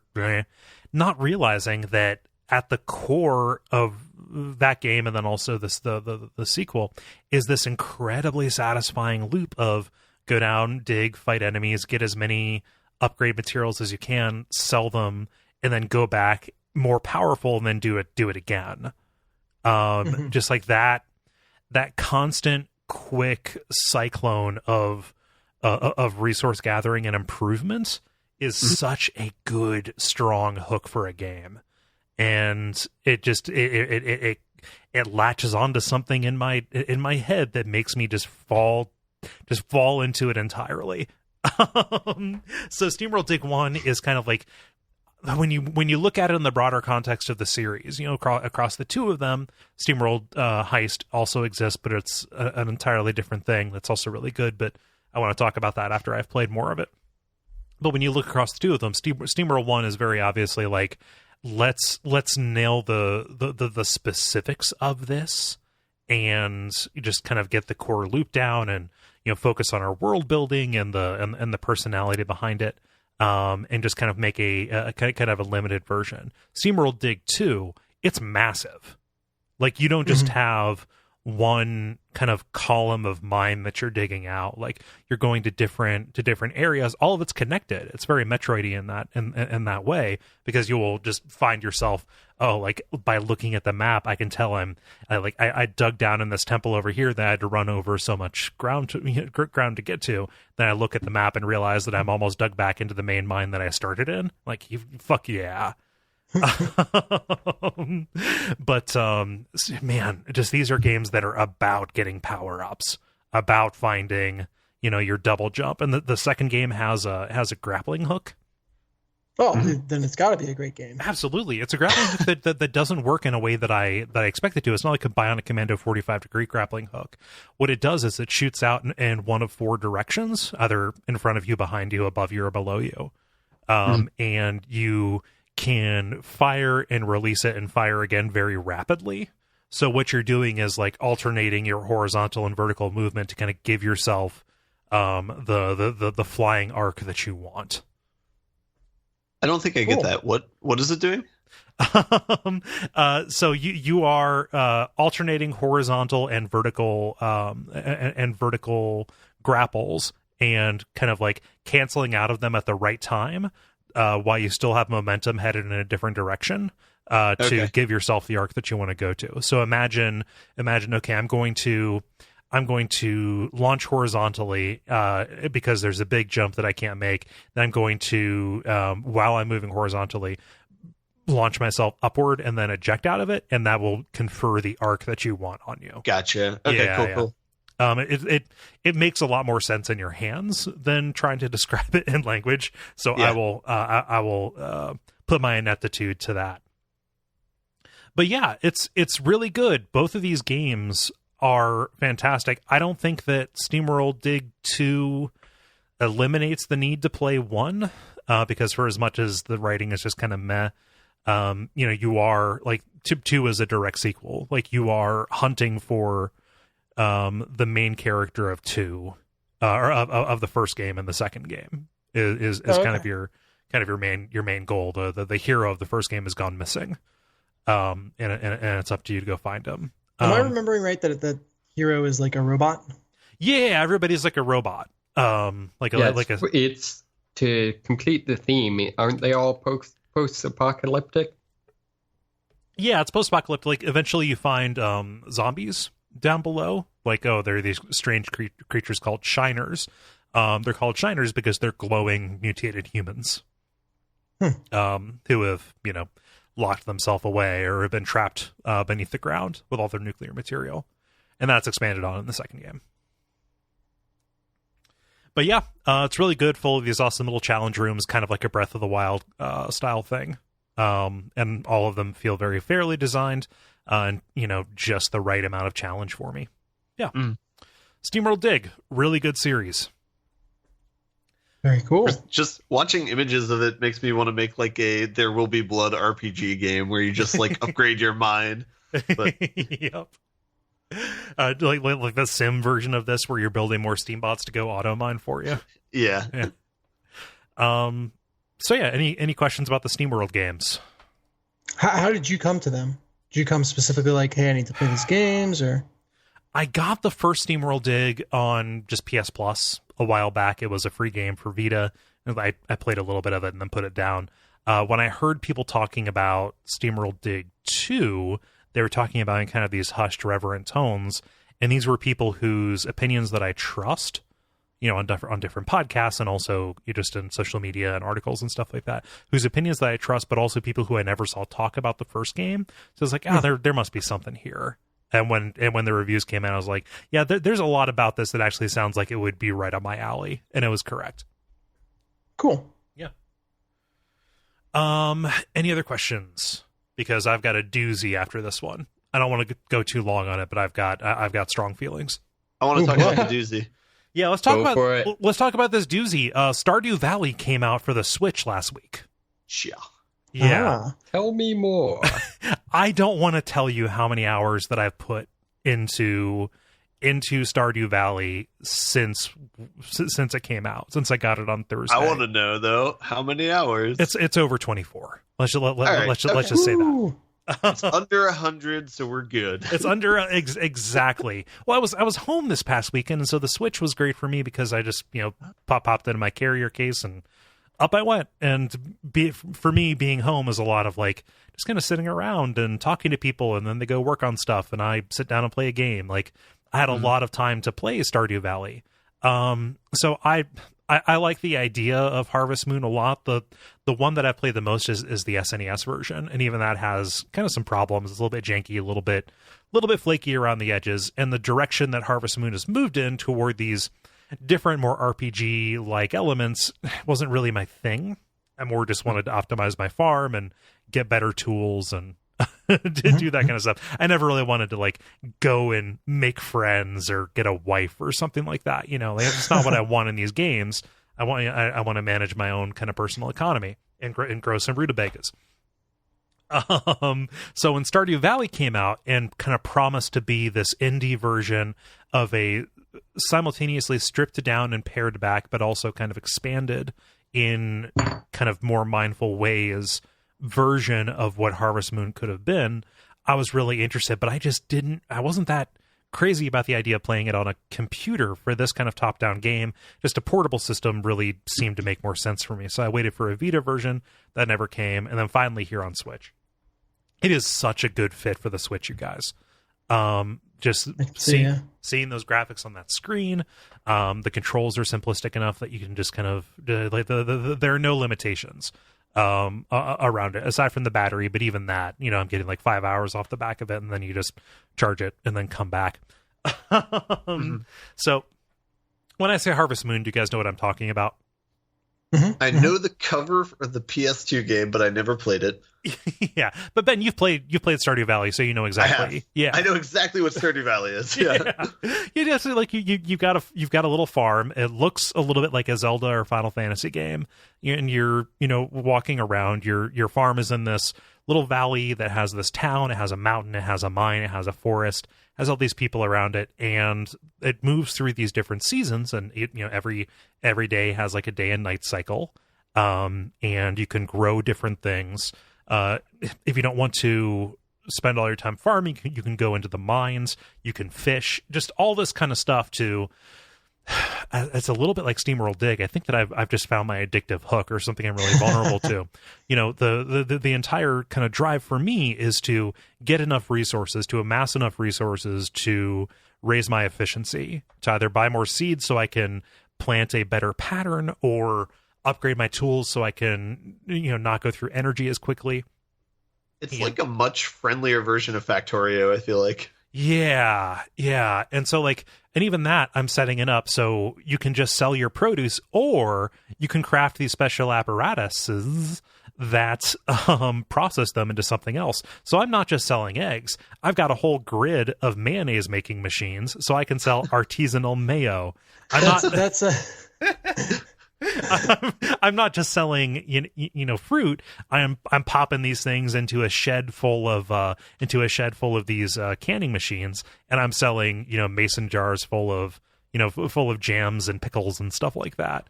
So I can maximize my profits. And so that is a bottleneck. I can't just run up to the bin and sell everything. I have to manage and expand my operation for selling that, because every single piece of fruit that I sell that has not been processed into something of higher value is actually a waste. It would be. So we should say that the start of this game is you're leaving your corporate job to take over a farm, and that's in your family. Yeah. But it would be so great if the punchline of this game is you build up a corporation that at the end is soulless. Wait, can't you literally do that? Yes, you can. There's like a little Amazon, Walmart kind of thing where if you sign up for the membership, they take over the town, and it's a way to get all of the nifty doodads faster, but it reduces the social component of the game. Realistically, I should do that, but I don't like that store. Sure. The entire rest of the game is filled with this very charming, cute music. Sometimes it's moody, like in the fall or winter. Just good stuff. And when you walk into that store, when you walk into the Joja Mart, all you hear is the AC. There's no music. It's just. Oh, jeez. It's very effective. It's a good choice. So does the game have a limited time period, or can you just kind of farm forever? You can just farm forever. There's no there's no, hey, you have to have this much money by this time. When you show up, there's a shrine on your farm that says, oh, it's your grandpa has left a message saying, I will be back on the first day of spring of your third year. Mm-hmm. I am currently in the summer of year 2. Oh, okay. Yeah, but I know just everything that I've read says, yeah, it just goes on forever. And so what sort of letter are we talking? Is this written in blood? Is this a threat? It's just if you inspect it, it says there's a note here. Yeah, when you describe it that way, it sounds way more ominous. So your grandpa is not dead. Yeah, your grandpa has died. That's why you have the farm. And then it says he'll be back? Yeah. So I want to see that. That's the perfect October game. It turns into the next Friday the 13th game. He just chases you around the farm, and you have to jump through windows to evade him. Yeah. Yep. What's great about this is, farming only takes up so much of your day, and if you're doing the right upgrade path, all of your little menial tasks get automated out. So manually watering your crops gives way to building sprinklers, and you have to use, metals to build those sprinklers. And so you have time to use, so you can dedicate that to these other things. There is a pretty serviceable Zelda-like component to this. You can get a sword and go into these mines that are full of slimes and bats and weird little demons and stuff, and fight them. Pokemon.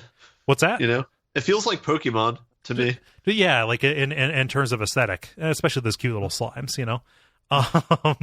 Which you were then going to slaughter. Oh, of course. Well, you can also, here's the thing. If you take enough slimes, you can pop those into a machine to turn the slimes into to turn the residue slimes into slime eggs. You buy a special pen so you can raise slimes, and then also sell their byproducts. So Kole is slime ranching in 2 games now. On 2 fronts, baby. I haven't bought that upgrade I'm kind of yet. disappointed. I hope the ending was going to be you can raise them and then like unleash them upon the town or something. Yep. The Cthulhu ending. I am. Yeah. The Dark Lord ending. I'm kind of the town weirdo. I only ever really go into town to buy supplies or seeds. I don't really like talk to anybody aside from the wizard on the edge of town. So you're not He doing gets like me. the romance options? No, I might, but like that's kind of what I was getting at. Like there is Gotta get the waifu. there is a lot to do in the game where when you talk about, oh, is there an ultimate goal? Well, no, like eventually you're gonna break even on your farm, not break even, but you know what I mean. You're gonna get the farm to a point where it just kind of runs itself, and so you have time to go and explore. Like there are like these 3 massive dungeons you can go into, and you get lots of resources on the back of those. You have the whole fishing mini game, which I'm always down for a fishing mini game in a game. You have the social side of it. Like this is just a wonderful, wonderful game that it's been a very long time since I've been unable to pull myself away from a game like this. Like the pantheon of games that have really sucked me in to this measure that have actually made me lose track of time. It's stuff like Prison Architect or RimWorld, and then before that, maybe Minecraft, which has like a similar, resource gathering and crafting vibe to this. And then like The Sims. Like The Sims was another game. And I think that the real insidious part of Stardew Valley is the fact that it is organized into days. It's kind of like, I will just go to sleep and then wake up and start the new day so I can see what new crops came in, so I can harvest and process them and then start up with the next thing. And then like, nope, I guess, well, it's almost time. I'm going to like go to sleep. And then you just repeat it over and over again. David will be familiar with this. It feels ominously like, I'm just going to check in at the Traveler before I log off. Exactly. What game is that from? That's Destiny. Okay. Yeah. I don't know. I love this game so goddamn much, and I'm happy to have it on like in a format that I can play in my recliner, just kind of like zonked out, or in bed, or just when I'm up at home with family. Like it seems like this game is a real perfect match for the Switch. Good. And I feel good that I've finally like caught up with all the people who are like, yeah, this is great. Everybody's listening to this saying, oh man, that's old news. But like, man, if you were like me and it's kind of like, I don't know, Stardew Valley, yeah, it's for you. It's probably for you. Try it. Worst case scenario, just be really relaxed playing it for a couple hours. It's a real low stress game. Yeah. Although there'll be times like, oh fuck, I didn't feed the chickens. Any questions about Stardew Valley? There's also a nice meta aspect where you stay up late in Stardew Valley trying to get as much work in, and you're staying up late in real life playing the game. It was 3:30 a.m. yesterday, and I was like, God damn it, Kole, you're an adult. At least one of you be responsible. You were the video game character. Yeah. Oh, that's fantastic. Oh, man, such a good game. Cool. Yeah. And David, round us out. Sure. Not surprisingly, I've been playing Destiny. Okay. Yeah, I don't know. Kind of what Dennis alluded to earlier. Pretty much just grinding all the things, visiting the Traveler one more time.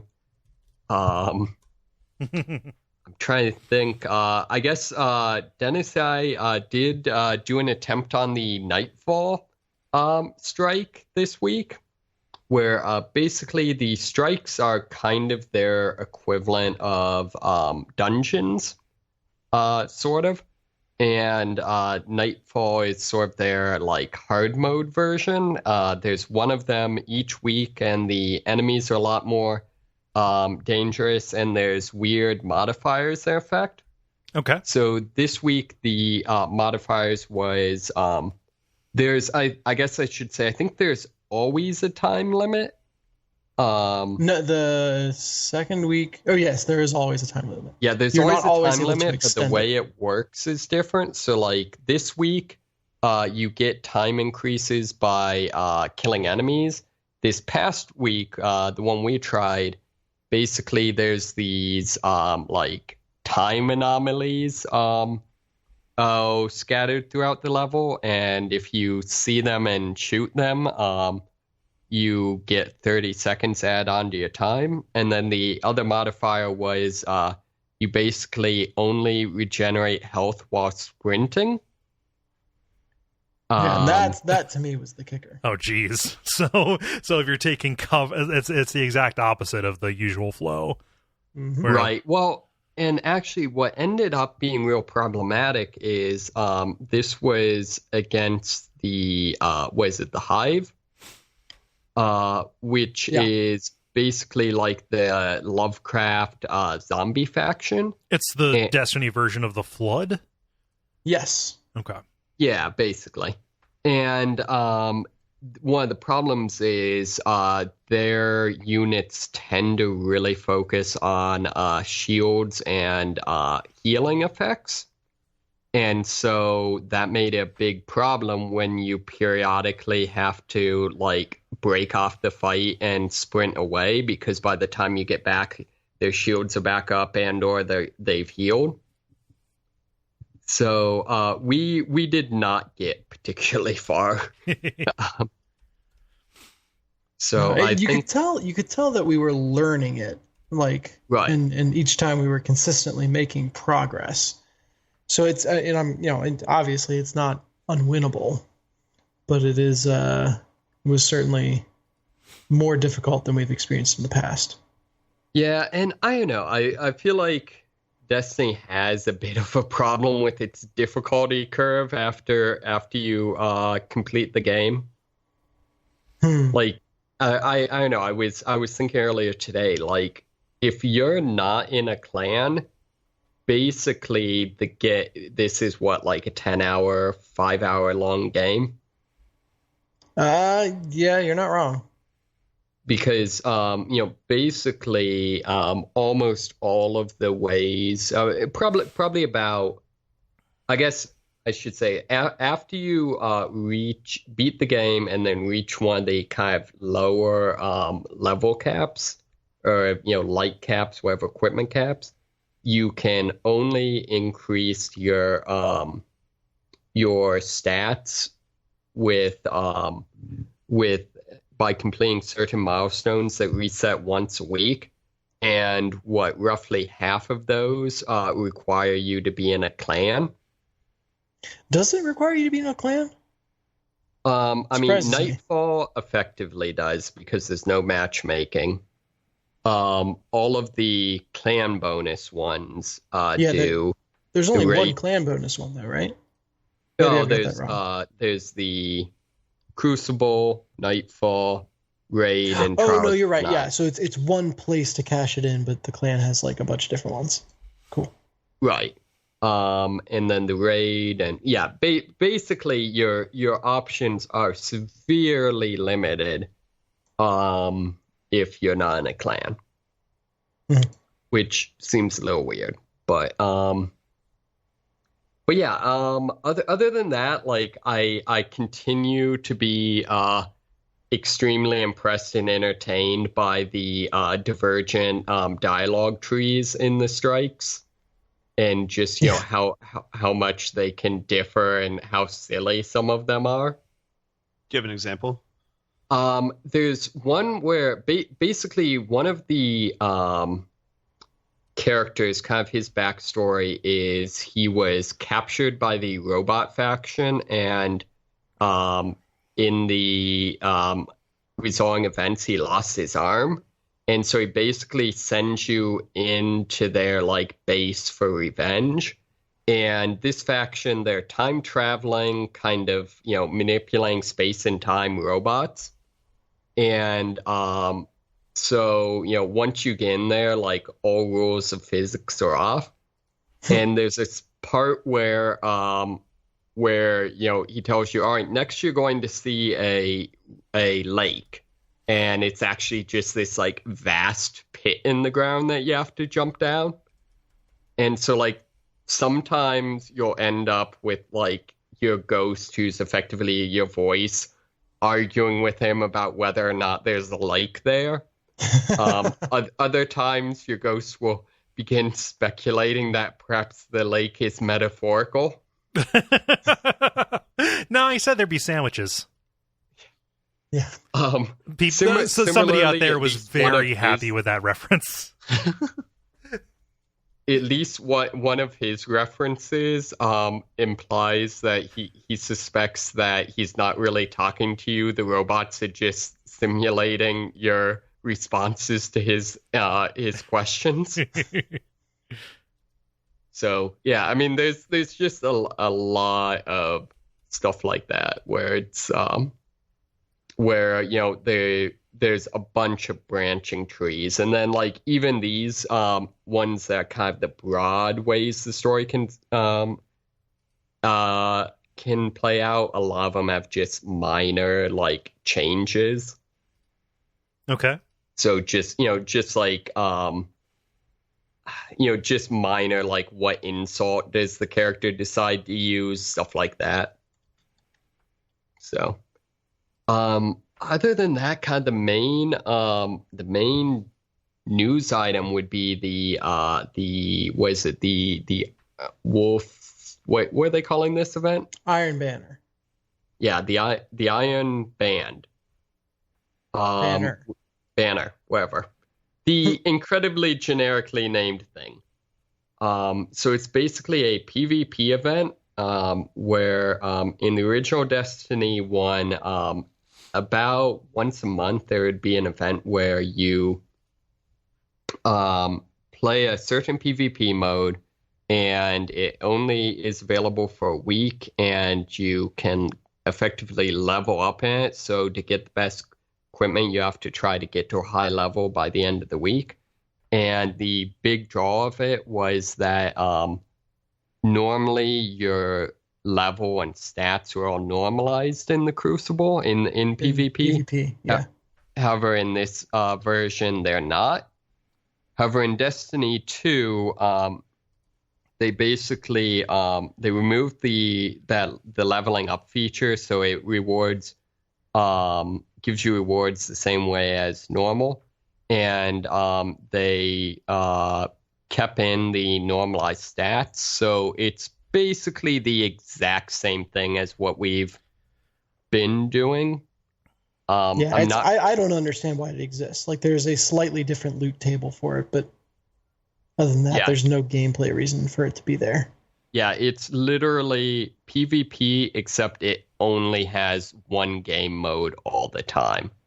So it's like regular PvP, only more boring. It's a cool game to continue wanting to play. I've thought a lot about how Destiny just kind of eludes description, like in terms of why it's so fun to keep on playing. Yeah, I wish that I wish that people who talked about playing Destiny sounded like they wanted to play Destiny. Yeah, it's weird. Like I will say, like I think the good thing about it is it's gotten me into PvP, and I'm actually enjoying it a lot.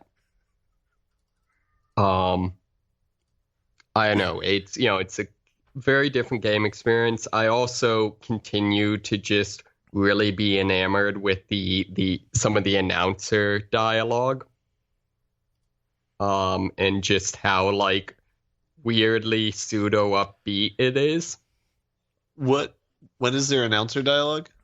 So basically there's like when you lose a match or win a match, or this is the pep talk stuff, right? Yeah, the pep talk stuff. Okay. And I don't know, a lot of them, they're completely corny, but really, really entertaining. Like I love one of the game modes. It's multi-round one, and when you get to the point where the other team can win on this, can win on if they win this match. Like one of the dialogues is, it's the other team's match point. Show them how little you care. Like, it's just like really super like overly earnest, and I don't know. I find it very endearing. One misses 100% of the shots they don't take. You miss 70% of the shots that you do. Pretty much. Yep. Huh. So you're saying there's a 30% chance? See, I don't know. Like, I have no idea what the actual accuracy stats are in the way that game shoots. So it's funny because the game has like a actually very complex and sometimes very, very aggressive auto aim system. But the weird thing is it does not have the normal like snap auto aim if you've played like Borderlands. Okay.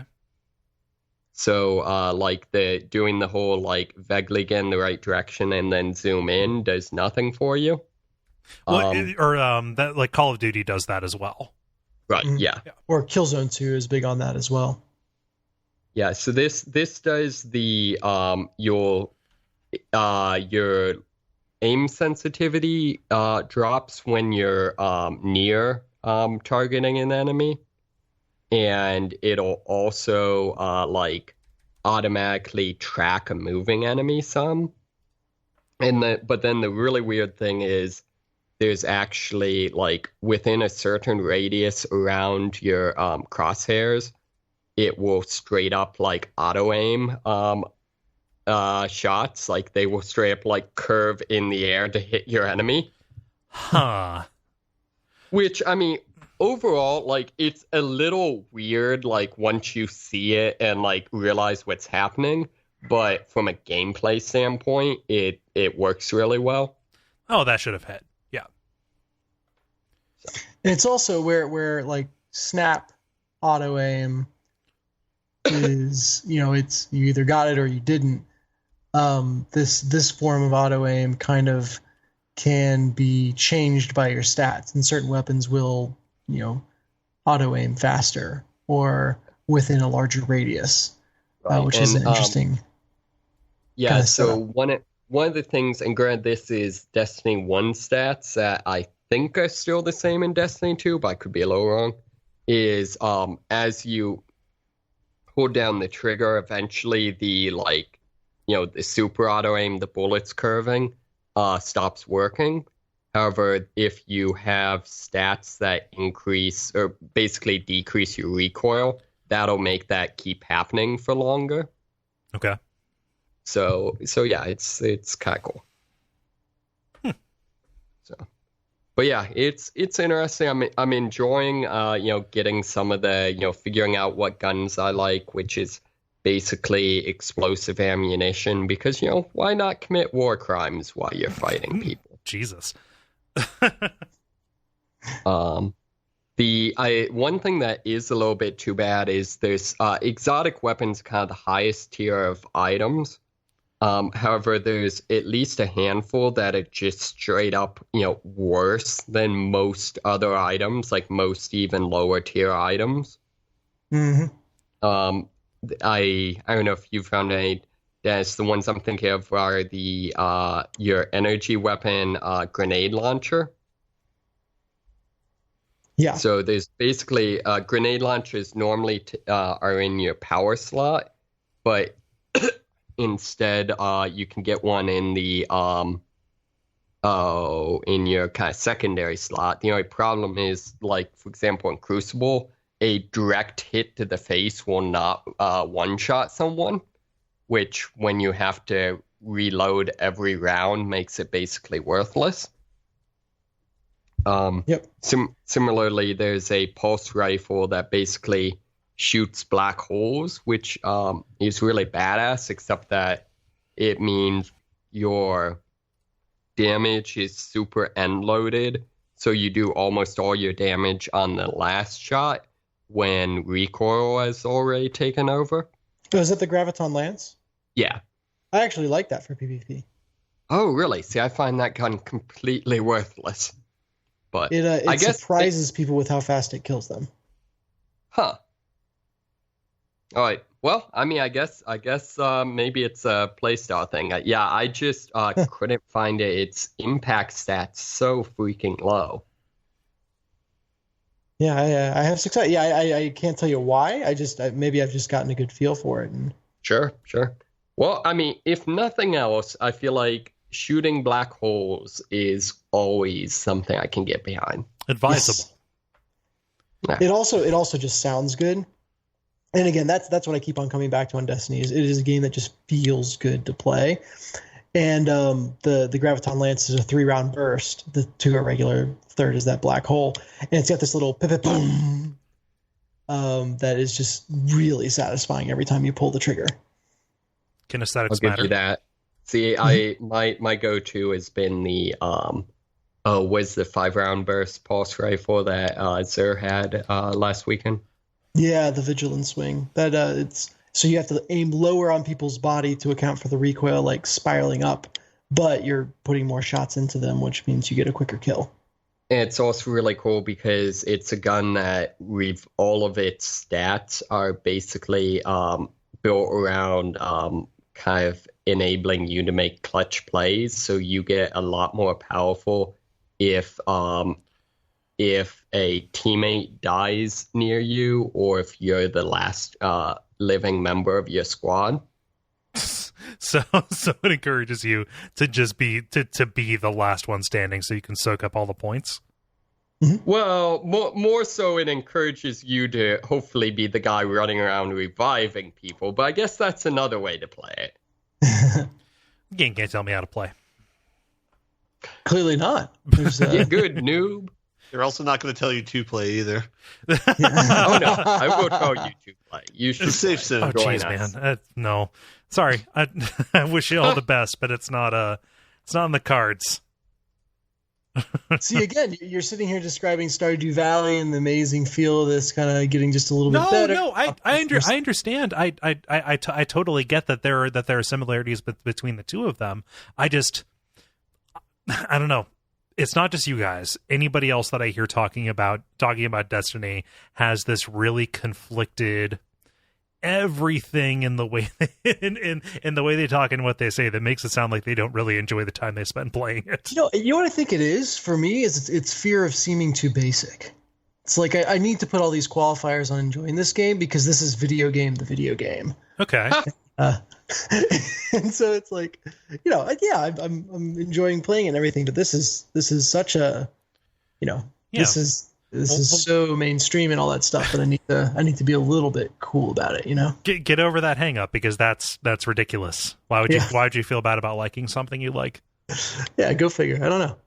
Anyway, so one other thing, I don't know why, but I've really enjoyed your vehicle in the game are basically these like speeder bike type things, and they've really loosened up like the rules on how fast you can mount and dismount them and things like that. And similarly, when you dismount from them, you're considered to still have your double jump available, or whatever your class is equivalent. So there's been several instances where I've accidentally like not ramped off into like a gap that I didn't know was there and had to like jump off and kind of do the Yoshi sacrifice jump to get to the other side.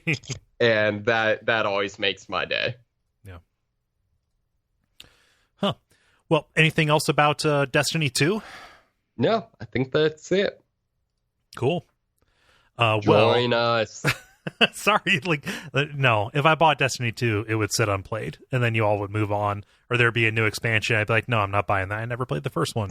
Like, I know how this movie ends. You just go on.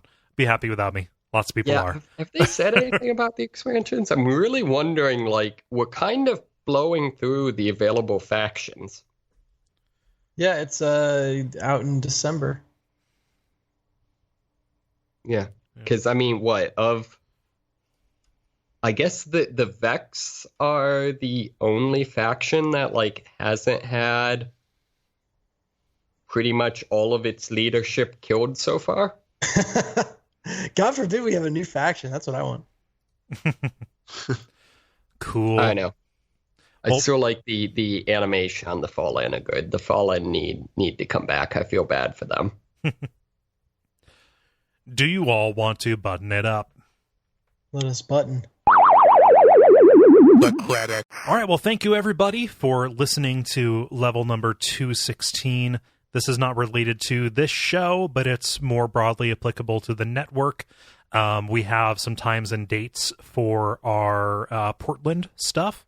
So if you want to come out and see live Watch Out for Fireballs at the Portland Retro Games Expo, we are doing our panel on Saturday night at 8:30 in the evening. We're also doing a co-hangout, like a co-meetup with Retronauts, and that starts at actually 8 o'clock on the Saturday night as well, over at the Quarter World Arcade. So look up all the information for that. Gary and I will be there for the latter half for the aforementioned reason that we are doing our live show. And we'll be there. We'll probably be there a little bit late. Things start late on Sunday, so we'll be fine. But we'd love to see you. We'd love to hang out. Come and see us at the booth. We'll be on the floor. Yeah, it's going to be a good time. It's kind of snuck up on me, but I always look forward to it. Otherwise, for this show, you know, the usual stuff, the patreon.com/Duckfeed.tv. Once again, if you want to get on the air in the multiplayer section, or have a chance of getting on the air in the multiplayer section, go to facebook.com/thelevelpodcast and watch for those to go up on Tuesday afternoons and participate if you see somebody else. We always like seeing the little sub discussions that pop up after somebody's response. Yep, and also tell some friends. Am I forgetting anything, Phyllis? I think that does it. Cool. Well, I am Kole Ross at Duckfeed.tv on Twitch. I am Dennis Furia at DFuria on Twitter. I am David Moneysmith at MySmith777 on the interwebs. I'm Ben Merkel at Merkleby on Twitch. Cool. And stick around for some titles.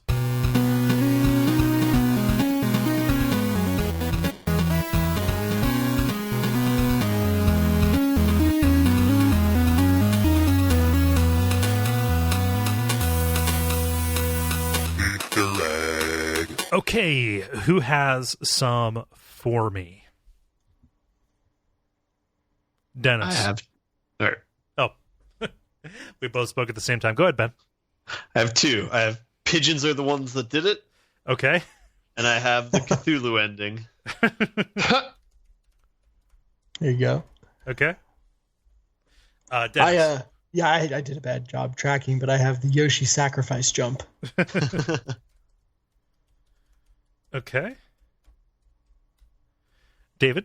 I neglected my duties and did not record any. Well, I also have the Pigeons one. The way that I phrased it was the Pigeons Did It. Okay.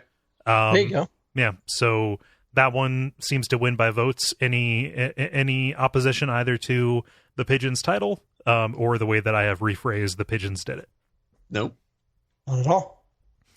Okay, well, I need to go and get this edited and then go to bed.